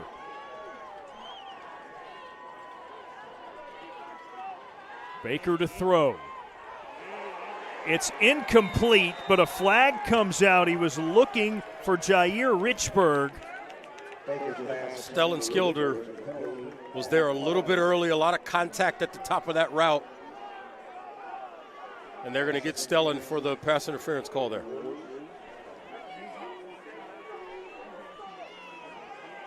These receivers will force that. This time it's Richburg down at the bottom of the screen, just runs a little comeback or an out route there, a deep comeback route really to the sideline. And there's your pass interference. It's a big, nice start here for the Eagles on this possession. 15 yards stepped off. East Forsyth now from the 44. Early movement. False start's going to back it up 5 give more. It right back. Part of it.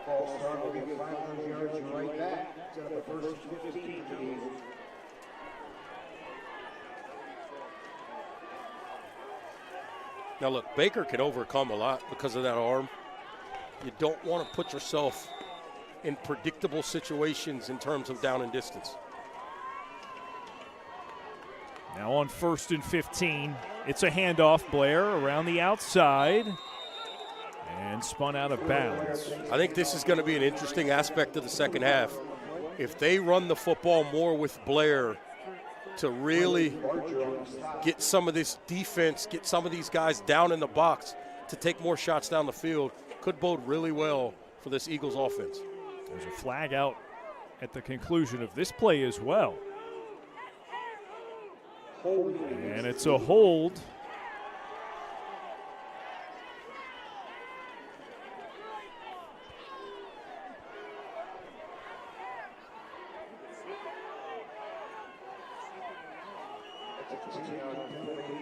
So they've essentially given the penalty yardage from the pass interference right back. Yeah, it was consecutive plays. The DPI and then the very next 2 plays, penalties on the offense to the Eagles.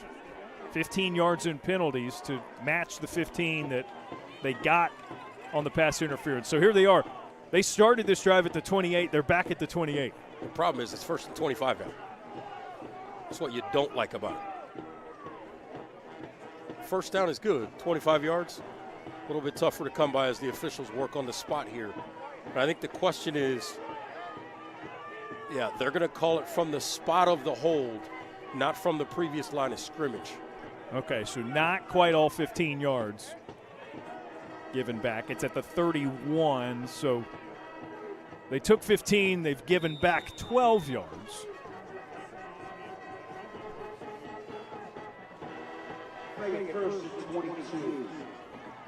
So now 22 to gain for the first down. Baker fakes a handoff, runs, and tosses it out of bounds. And Baker got absolutely drilled by Bryce Larson. Wow. Baker started working his way to the outside, and Larson came downhill and delivered a blow.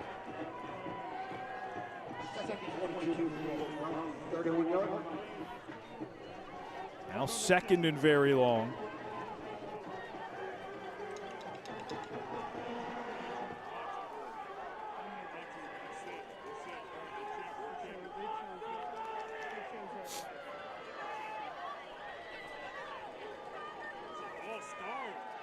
Baker, no time at all. Bodied to the ground on the sack by Aiden Harris. Aiden Harris, Trajan Odom right up the middle. Aiden Harris splits 2. You got no chance when 6 can split 2 defenders like that. And if he hadn't gotten him, Trajan Odom was right behind. And there's so much movement by this Weddington defensive front. It just creates so many problems because you don't know who's coming. 3rd and 29 for the Eagles now. They run it right up the chute. Blair slides to the 40-yard line, and it is still 4th and long. 4th down brought to you by NC Medicaid for more people. Get full health care coverage with $4 maximum copays. Find out more at medicaid.nc.gov. And again, watch Gilchrist. He's super athletic. Already picked up 1 with his feet in the first half.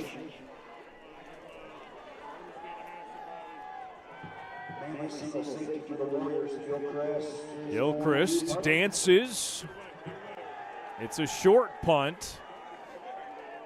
What that does, though, Darren, it just takes away any possibility for a punt return.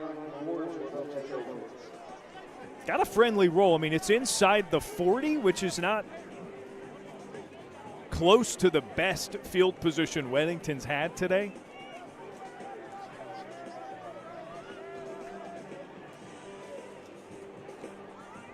An interesting conversation with T.J. Davis and the head referee back at the 40-yard line.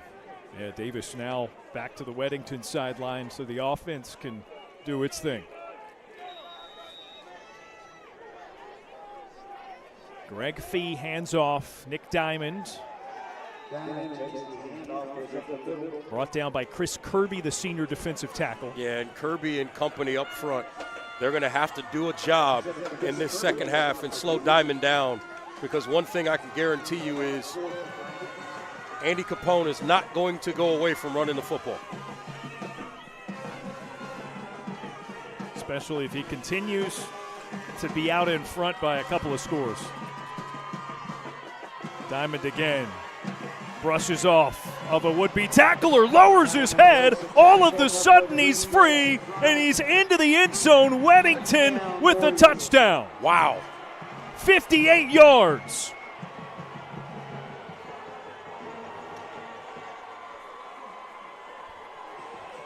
Remember I told you at the beginning of the game, Diamond's not the biggest guy, may not be the fastest guy, but he's definitely one of the most effective guys. You see it. You see the wear and tear. That time runs through a couple of tackles and then showing a little bit of the speed getting down the sideline. He is just relentless.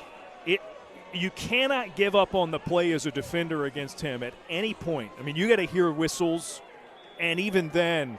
You better get him to the ground. Yeah. McNulty's extra point is through, and it's now a 17-point lead for Weddington. And that's big because it allows you to continue to run the football with now the extended lead, and it forces Baker to keep throwing the football. Potentially starts to make at least this East Forsyth coaching staff think about throwing the football more and maybe not going to that running game that we talked about. And if you're Weddington, you love that because you've got Aiden and Andrew Harris and Trajan Odom and TJ Davis and all these guys up front that can absolutely wreck a football game if you give them a chance to understand and predict what you're going to do.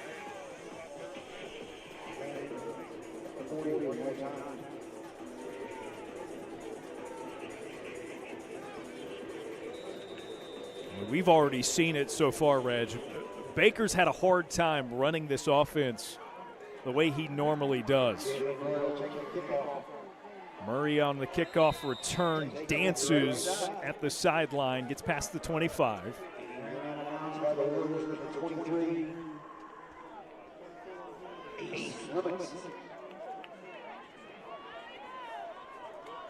There you see Baker. He can be surgical now. Don't get it twisted.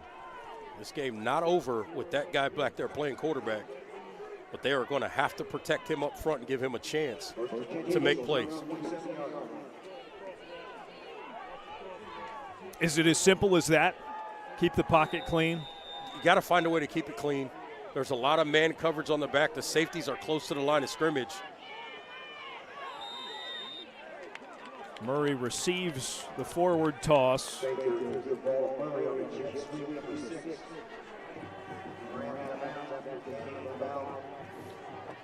It's a gain of 3 or 4, so 2nd and 6 or 7 to go.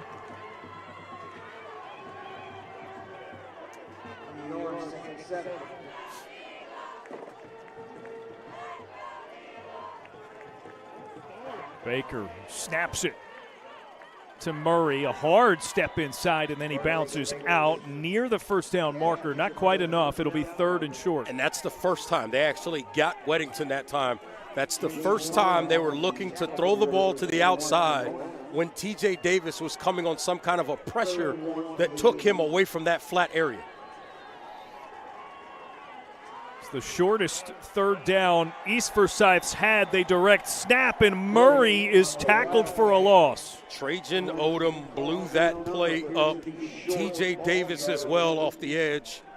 This play had no chance. You see Trajan Odom looking. He's 3 yards into the backfield. He and Aiden Harris blow that play up.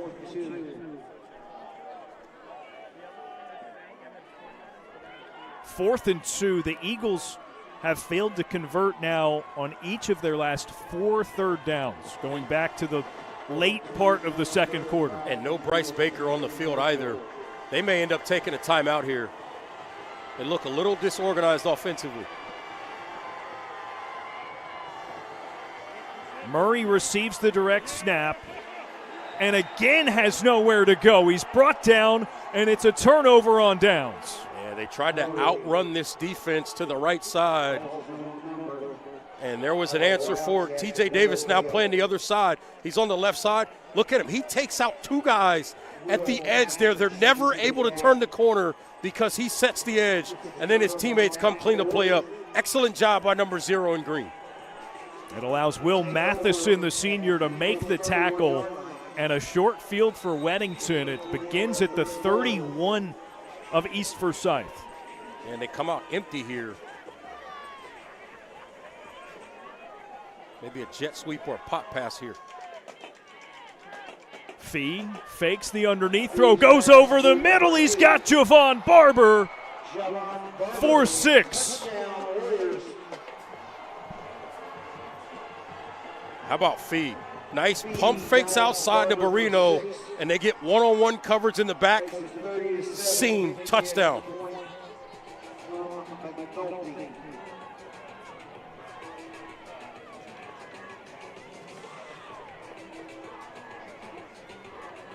Wow.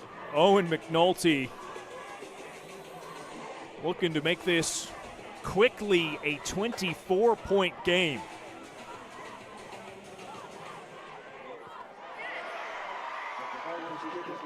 And the extra point attempt is blocked, so it'll stay at 30-7 with 8:01 remaining in the third. Big strike touchdowns within a minute and a half of each other. Consecutive scores for the Warriors, 30-7, Weddington leading.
Bruno Nagurski, I live in Asheville. I work in construction, and I just enrolled in NC Medicaid. I went to their website, applied, and got covered. Doctor visits, yearly checkups, and even emergency care if I need it. Being a business owner can be stressful at times, but knowing that I got covered, it just takes weight off my shoulders. And I can get the care that I need when I need it at low or no cost. And it's one less thing I need to worry about now. NC Medicaid is for more people. See if you qualify at medicaid.nc.gov. Well, consecutive touchdowns for Weddington, and suddenly they lead it by 23.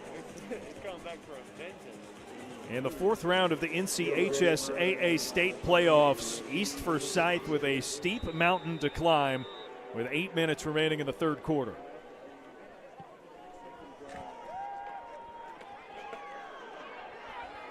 Murray returns from the 10 to about the 30. And that's where it'll begin for East Forsyth. The winner of this takes on the winner of Grimsley and Huff, taking place simultaneously. I actually think that one kicked off about 30 minutes after the start of this one. And Grimsley, at last check, up 21-6 over the Huff Huskies. So right now, one Greensboro area team, one Triad area team leading, and one Charlotte area team leading. Bryce Baker out of the shotgun. Pursued. Floats it out of bounds. Trajan Odom. That's all Trajan Odom. Up the middle, blows that play up, and just does not give Baker a chance to make a play there.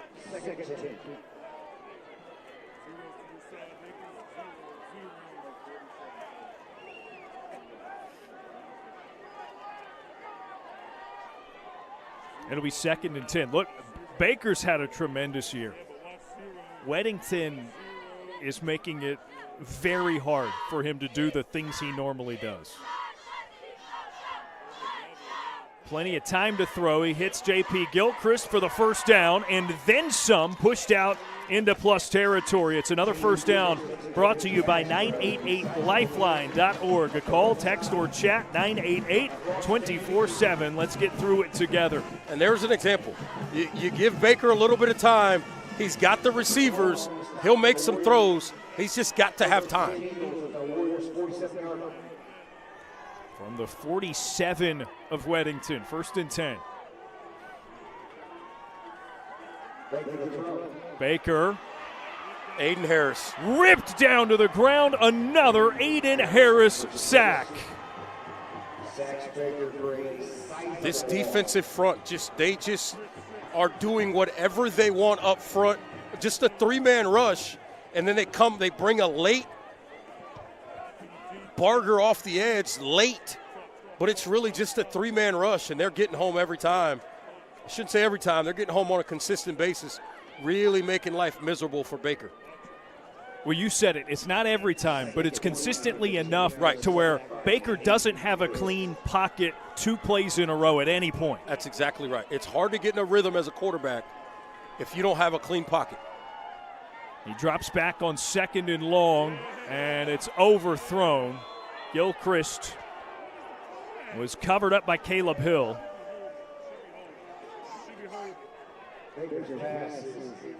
And there's a flag down back near where Baker threw the ball in the area of either a hold or a roughing the passer.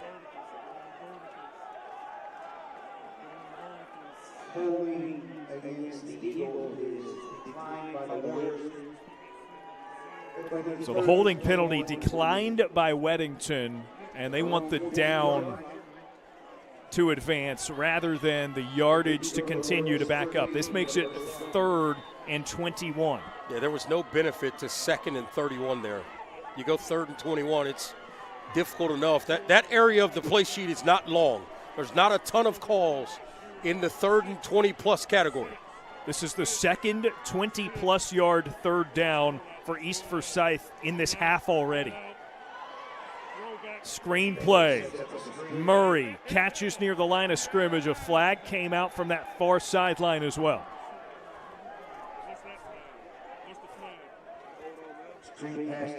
Kelson Tate did an excellent job staying home and is able to make that play there.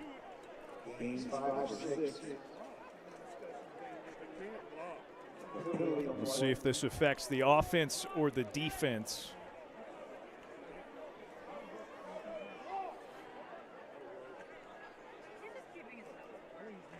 Nobody's moving. And they call offensive pass interference.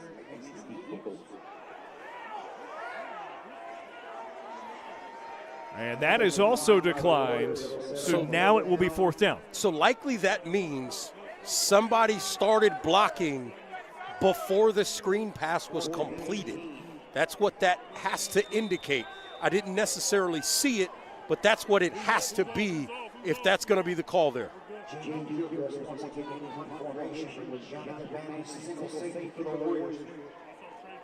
4th and 18, Gilchrist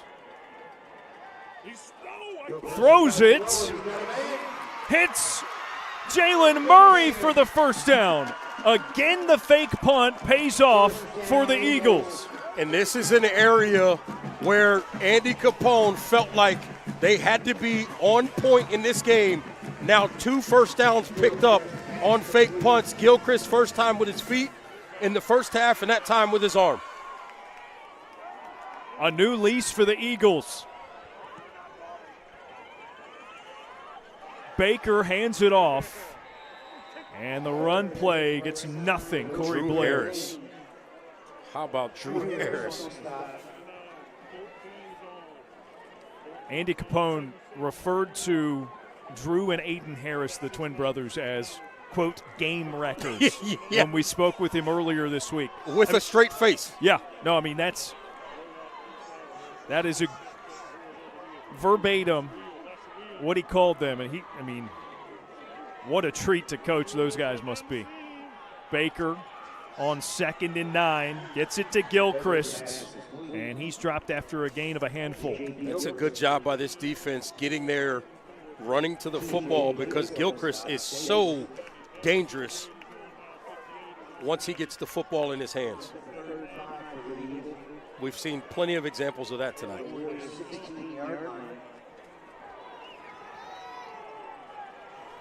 Third and 4.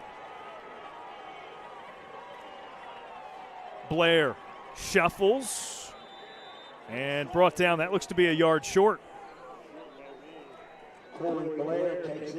East Forsyth now 0 for 4 on 3rd downs in this quarter.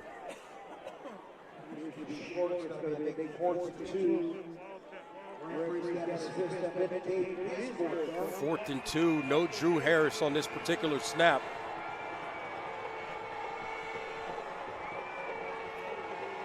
No Bryce Baker either. This is a huge 4th down. The Wildcat formation for East Forsyth here. And Jalen Murray signals timeout. Forsyth. That's the first of the second half. First time out of the second half for the Eagles. Yeah, and what this does, remember, he talked about some of the guys that were not on the field, including one of those game wreckers in Drew Harris. Now this maybe gives him the rest that he was looking for to get back on the field. I'll also be curious to see if East Forsyth brings Bryce Baker back out there to run this offensive play. You got a critical fourth down situation. In this particular case, this is a gotta have it because you got to get back in this ball game down 30-7. It's another fourth down. Brought to you by NC Medicaid for more people. Get full health care coverage with $4 maximum copays. Find out more at medicaid.nc.gov. A traditional offensive set takes the field for the Eagles, including quarterback Bryce Baker. And as we suspected, number 1, Drew Harris, back out there. Obviously, number 6, Aiden Harris. Trajan Odom, number 9 as well. Baker, time to throw. Short on the throw. No! It was dug off of the ground by Jalen Murray. A touchdown for East Forsyth. Another fourth down conversion. Stellan Skilder was right there to make the play. He's just got to find the football and knock it away. He's right there. He just did not find the football. And there you see the catch made in the end zone. Bryce Baker dropped that one in the bucket, didn't he? That's what he can do. That was a huge possession there. They had to get a touchdown there. Extra point would make it a 2-score game. And it's through. 16 points the difference. With 4 and change remaining in the third quarter.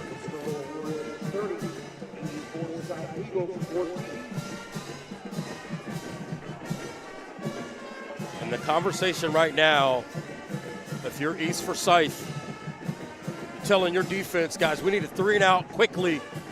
And we need a chance to get the football back before this third quarter ends. Baker gets a deep drop there and then just off the back foot drops it in a bucket for a touchdown. This ball is beautifully thrown. Again, deep drop, look at this throw, and it just dives in there, perfectly executed. Weddington had 2 guys there. I mean, that's a ball that you see in certain sports, the analytics of a certain shot going in basketball or a certain batted ball in baseball being for a hit. I think it's a pretty low percentage if you run that exact throw with the guys exactly where they are, that even gets a touchdown. And now a muffed kickoff. Anthony Barino makes good of it on the return. If you're Andy Capone, we already talked about what you want defensively. As you see, Barino finally picks it up and makes something out of it. And I tell you what, right here, that's a really, really nice tackle in space. But we talked about East Forsyth. You want a quick 3-and-out here. If you're Weddington, you want a sustained drive that ends with points. And the best case scenario, you want it to end with points in the fourth quarter. Touchdowns on their last 2 drives as they run it on first down. Look, all the backs have had solid success tonight, but Diamond's success has been incredible throughout this night, running the football. They get it to him quickly and let him get downhill, and he picks up chunks of yards.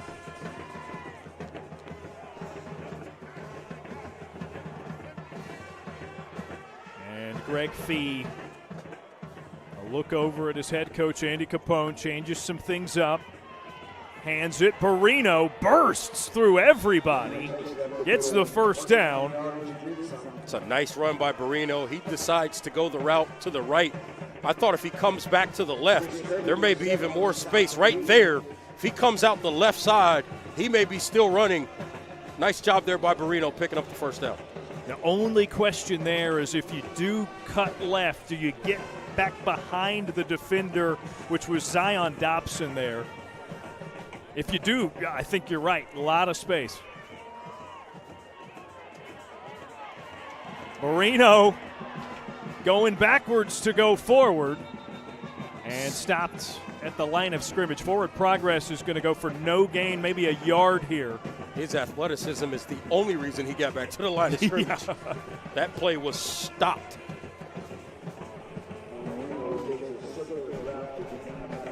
So he does get a yard, 2nd and 9.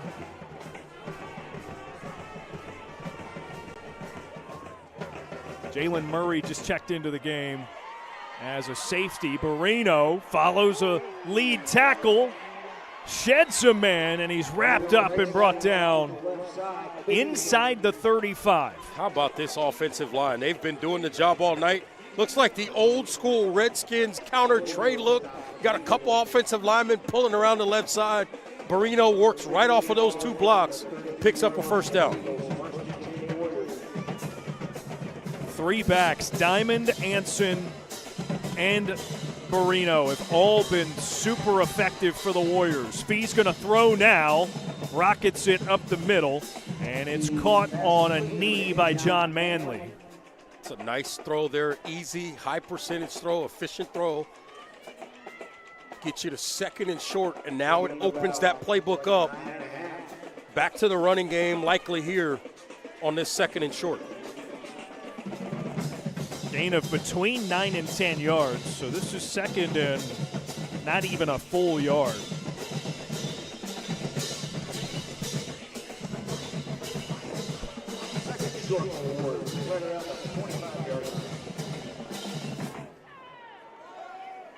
Fee, play fake, tosses ahead, and it's incomplete. He was going for Tate. And now it's 3rd and short. This is the first 3rd down of the second half for Weddington. A very late flag came out from the East Forsyth sideline, and it's going to be a sideline warning on East Forsyth. So no yardage there, just a warning. And now 3rd and 1. Warriors were 3 of 6 on 3rd downs in the first half. Fee hands off. Again, the run comes through Brody Anson. Weddington fortunate that time. Barber was basically on the field when they came out of the huddle and ran off. Normally, you could get caught for an illegal substitution breaking the huddle with 12. Instead, no call there and a first down. This time, Fee fakes a handoff to Anson. Running for the outside, and Murray there to make the tackle. Yeah, this one's going to come back anyway for a hold. Oh, forgive me, that's Elijah Edwards on the tackle for East Forsyth. So penalty against the Warriors here. You see it right here on the edge, right there. There's the holding call. So this one's going to come back. Now, if you're Weddington, again, it happened on first down. So you're going to get the down back. And, oh, by the way, a chance to bleed some more of this third quarter clock.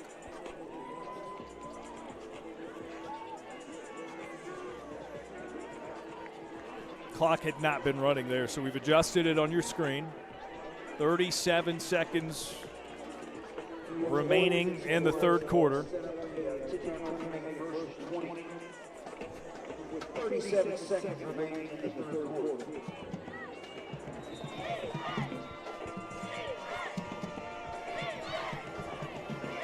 So it's back to the 28-yard line for Weddington.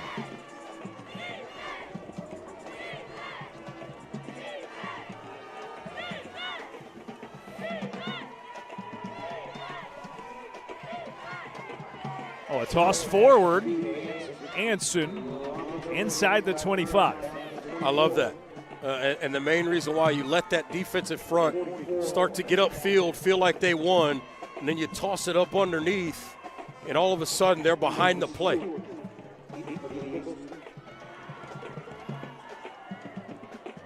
And I think Weddington's going to take this one to the fourth quarter.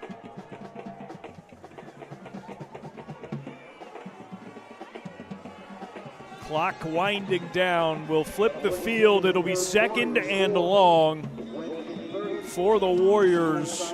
Up 2 scores, threatening to make it a third. To the fourth quarter we go. Playoff action continues when we return.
To the fourth quarter we go. Weddington 30, East Forsyth 14.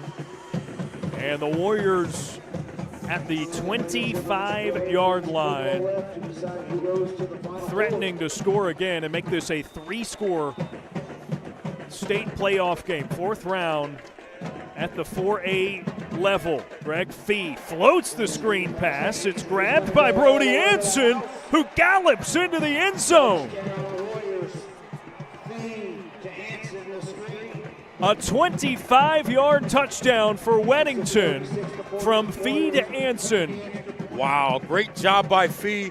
Continued to drift, let his offensive line get out there, and then Anson going up and getting the throw, and then finishes with his feet. That's a huge play to start this fourth quarter. 3rd touchdown pass of the night for Greg Fee. Owen McNulty's extra point, a knuckleball, but over the bar and through the uprights.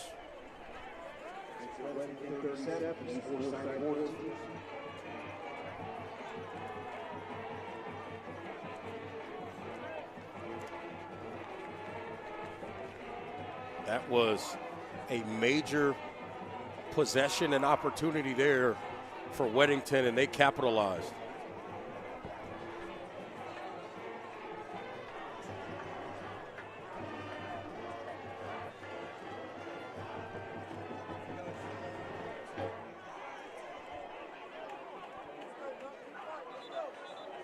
And that's Greg Fee, the starting quarterback for the Warriors, exiting the playing field after throwing that touchdown pass. So he's going back to the locker room, it seems.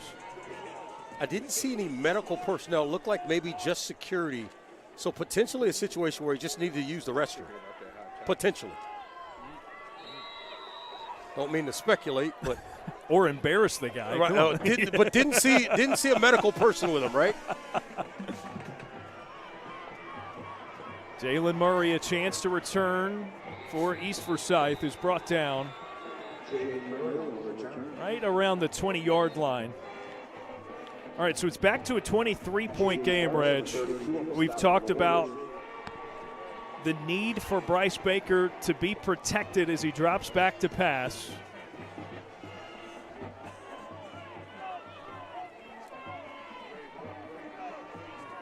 time is running out for the Eagles.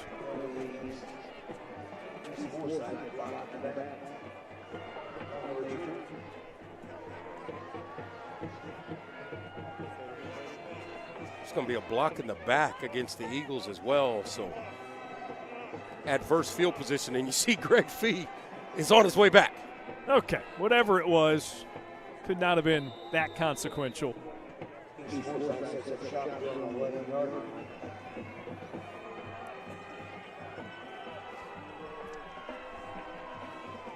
Baker has Rottweiler as the back with him. It's a play fake.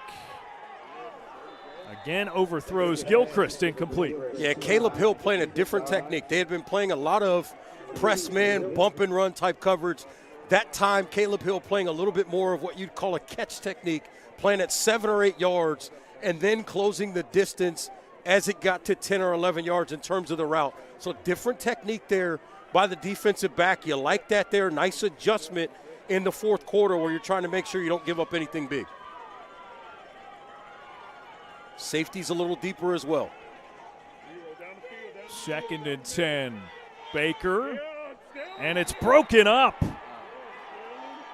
Stellan Skilder knocks it away from Jair Richburg. Incomplete. It'll be 3rd down. Yeah, Baker this time, he had to get this ball up high to get it up over any underneath linebackers, and Skilder goes up and gets his hand in there and knocks it away. 3rd and 10 for the Eagles. They're 0 of 4 on thirds in the second half. They converted 3 of their first 5 reg and are 0 of 7 since. And this is what Weddington does. That defensive front, they keep moving around. Baker snap on a short throw. It's up to the 15. That's not going to be enough. And it brings up 4th down, brought to you by NC Medicaid. For more people, get full health care coverage with $4 maximum copays. Find out more at medicaid.nc.gov.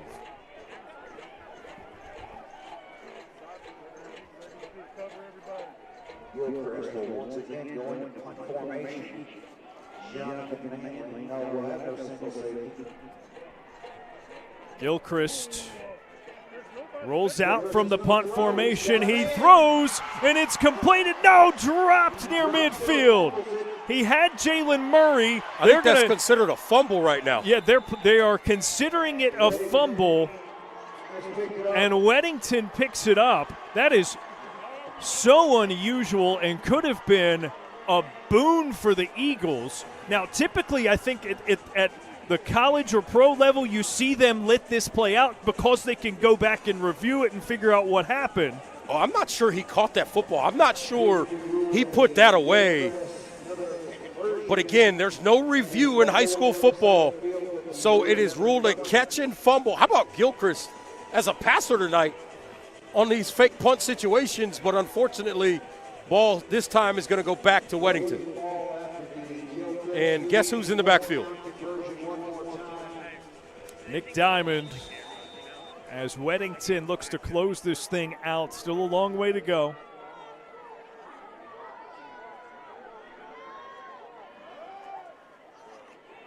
It's a handoff to Diamond. Look at Diamond just work with the offensive lineman.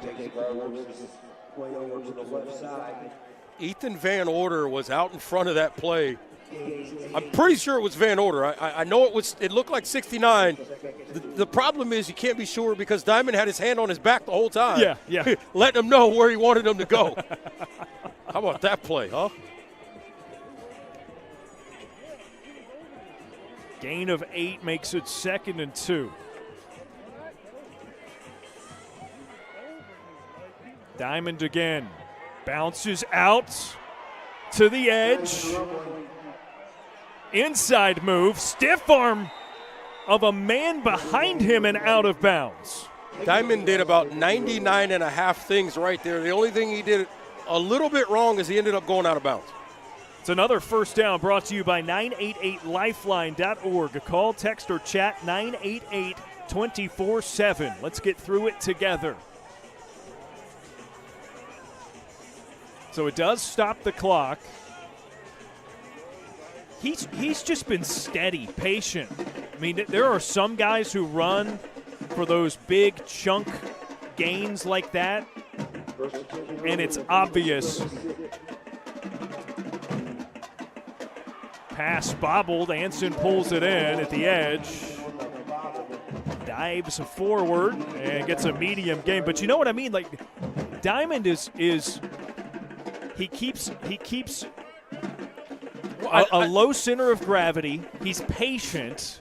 Yes, I think that's the operative word. He understands every run is not going to go for 50, right?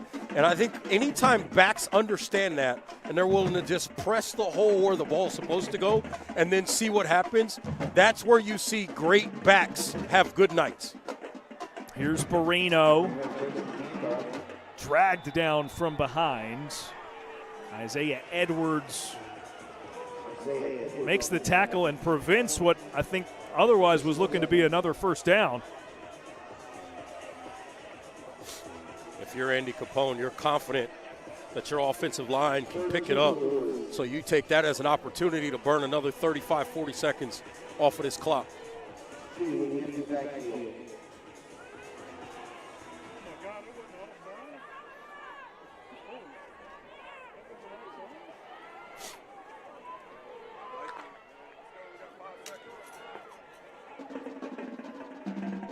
Third and 2, Fee.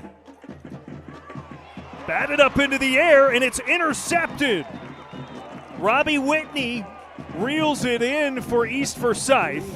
That's where Fee's got to eat that. He's got to understand the scenario. You can't have a cheap giveaway right here. There's nothing there. This place blown up.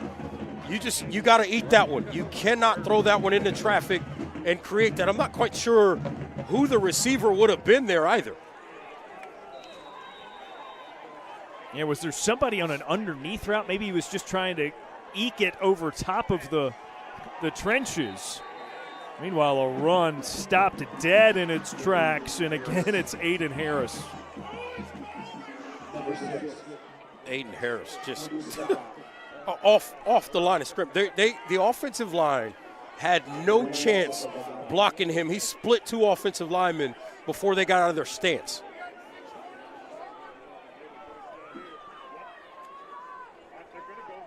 Loss of 4, 2nd and 14 now.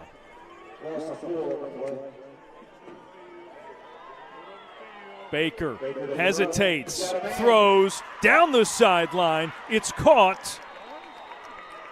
And Corey Blair tripped up after the big gain. Yeah, it's a little bit of a wheel route. He pumps the sideline, and then you get to go up the sideline. Nice throw right on the money, first down. On that route, as the guy's working to the outside, as soon as he turns to the sideline, you pump it, and then he turns up the field, and he's wide open. Well executed there. 1st and 10 in Weddington territory.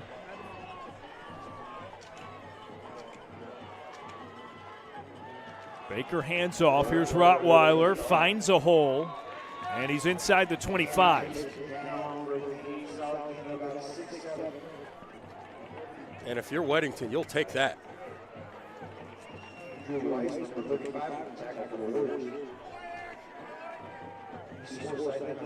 Gain of 8, 2nd and 2. Now Corey Blair receives a handoff, and he's brought down. Wow, I thought that might have been a face mask. Yeah, I don't see a flag. We'll get a second look at it. Nope, looks like a shoulder pad. How about that? Trajan Odom. That's well done. That's well done. That's all shoulder pad. It's not a horse collar. It was on the front side. It was just shoulder pad. 1st and 10 for East Forsyth. Baker looking left and throws it behind his man. He's going for Richburg. Skilder again on the coverage over there. Right there, step for step.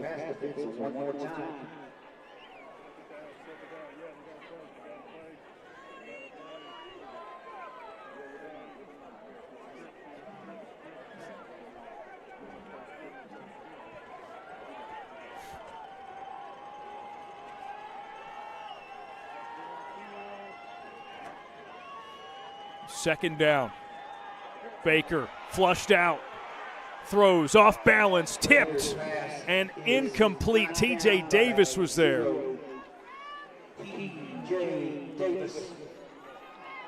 Aiden and Drew Harris just collapsed the pocket, and then T.J. Davis on the back end nearly gets the pick.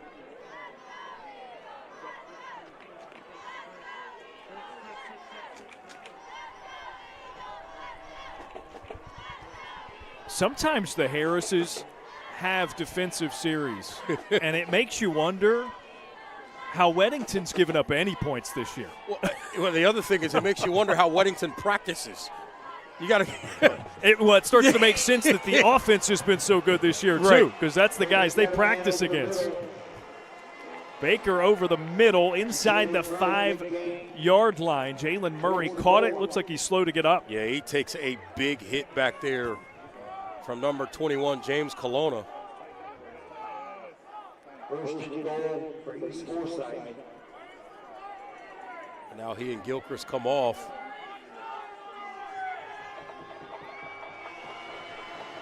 Goal to go from the 3-yard line. Corey Blair up the middle and comes up short. Still pushing, still shoving. Got some extracurriculars. Now is not the time for either football team to pick up any kind of cheap penalties. If you're either team, you just don't need it right now.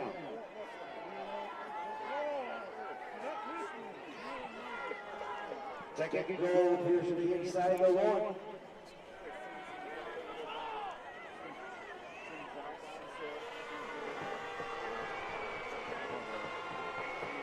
Now it's 2nd and goal.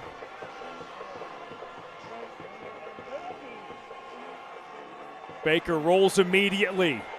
Gets around the edge. Throws up the middle. Nobody there.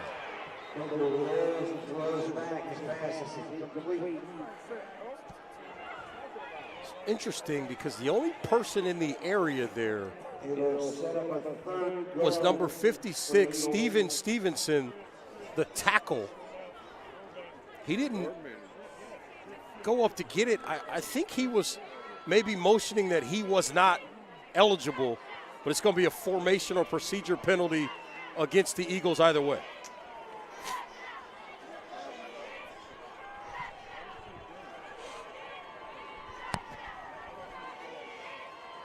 So because it was goal to go at the 1, it looks like Weddington's going to accept this penalty. Well, the first question I would have asked the officials, though, is 56, was he reported eligible? If not, I'm potentially trying to get an intentional grounding call there. Yeah. It was announced over the PA system that this will be 3rd and goal from the 6. It's actually 2nd because no loss of down. That's correct. With the acceptance of the penalty.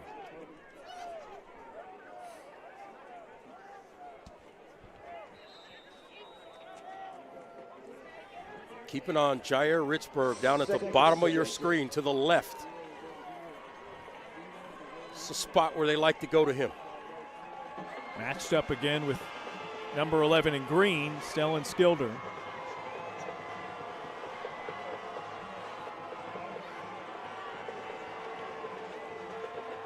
Baker, fade, Richburg reels it in.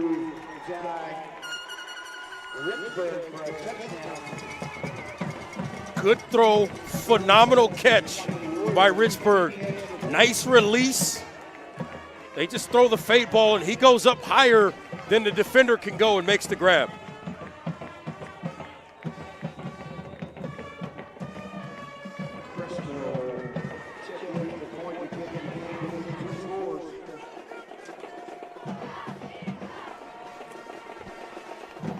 Again to bring it within 2 scores. The PAT is good, and it's a 16-point game. 4 minutes, 51 seconds remain. Weddington out in front in the 4th round of the state playoffs.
Medicaid is for people just like me. Adults who don't have children. People who serve. People who do the heavy lifting. Child care teachers. Full healthcare coverage at low or no cost. Doctor's visits, emergency rooms, and prescriptions. So if you applied before and didn't get it, apply again. NC Medicaid covers more people than ever before. Get full healthcare coverage at low cost, no monthly fees, and $4 max copays. NC Medicaid is for more people. See if you qualify at medicaid.nc.gov. East Forsyth with a 6-yard touchdown pass from Bryce Baker to Jair Richburg. And the kickoff into the end zone. So Weddington with a touchback. They lead by 16 with 4:51 remaining. 2 words. Nick Diamond. 3 words. Lots of run. Yeah, I was going to say, I don't even know that it specifically needs to be Diamond, although it's been his night for sure. His 12th and 13th rushing scores of the season. Already in this one. He gets the carry on first down. He's got to be somewhere in the neighborhood of 150 yards rushing. We've seen a couple of big runs and then a bunch of 9-10 yard kind of medium runs as well. Now you'll see them bleed a little bit more this clock.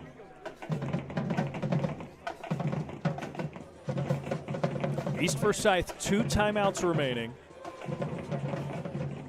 as the clock continues to run. Again, they're within 2 scores technically. It would require touchdowns and 2-point conversions both times.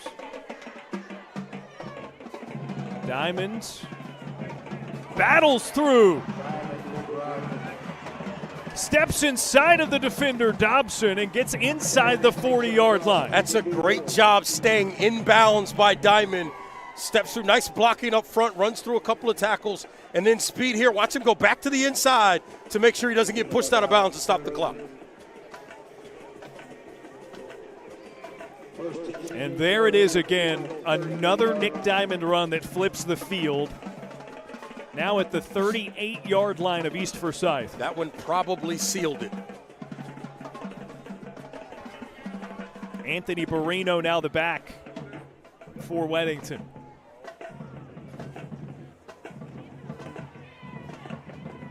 Started up the middle, bounced to the right, and another medium gain, 5 or 6 on the carry.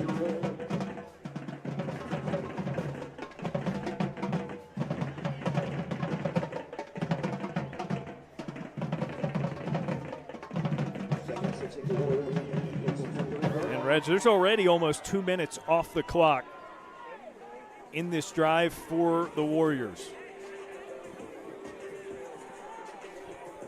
Yeah, big run there by Diamond. Really probably slammed the door on the Eagles.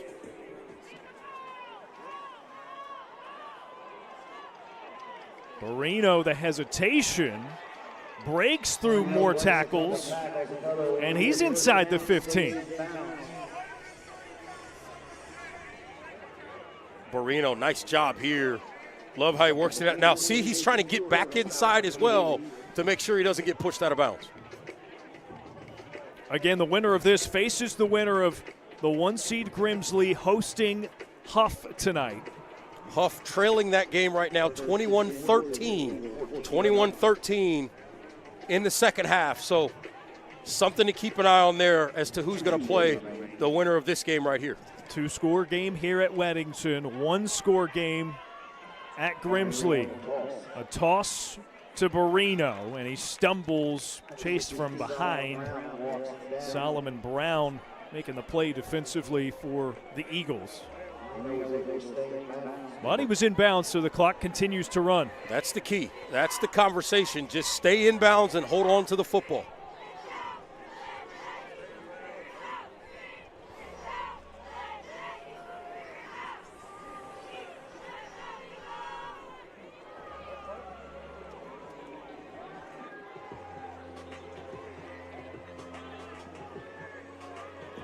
Weddington in no hurry, nearing a minute remaining in the game.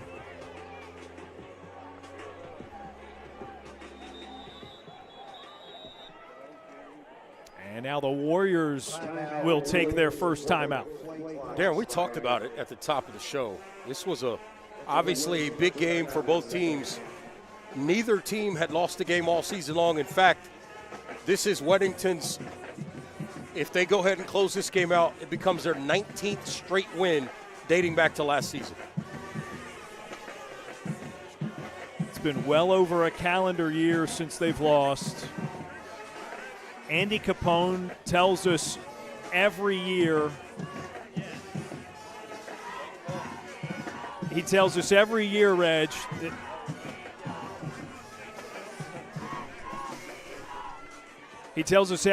Reg, that the goal for the team is to practice on Thanksgiving. Absolutely. And this is 11 straight years practicing on Thanksgiving. He says the main goals are win the first one, win the conference, and practice on Thanksgiving. And he'll take whatever else happens.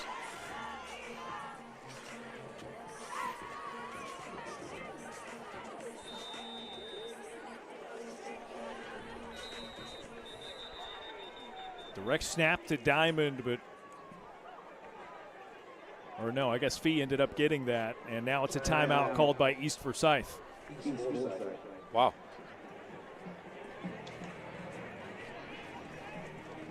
So that's interesting. Weddington had already called a timeout. I mean, if you're going to have any shot at getting these two scores in the final 72 seconds of the game,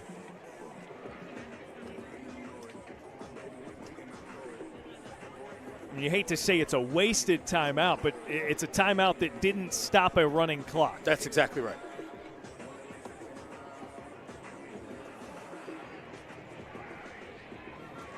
So for East Forsyth down to one timeout remaining.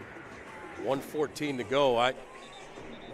Weddington's almost in a situation where, I mean, in theory, you could get another first down. Yeah. The marker's at the 5. Absolutely. I mean, you really could just run the ball here and let the clock run all the way down.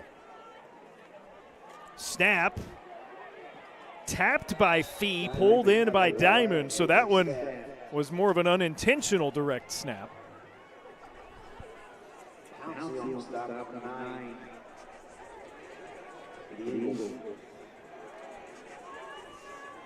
Gamora Pouncey with the tackle, the senior for East Forsyth.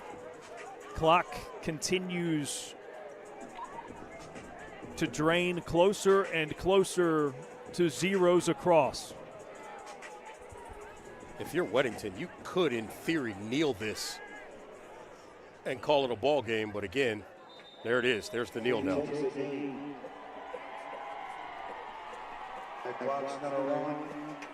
I think East Forsyth is going to leave the timeout in their pockets.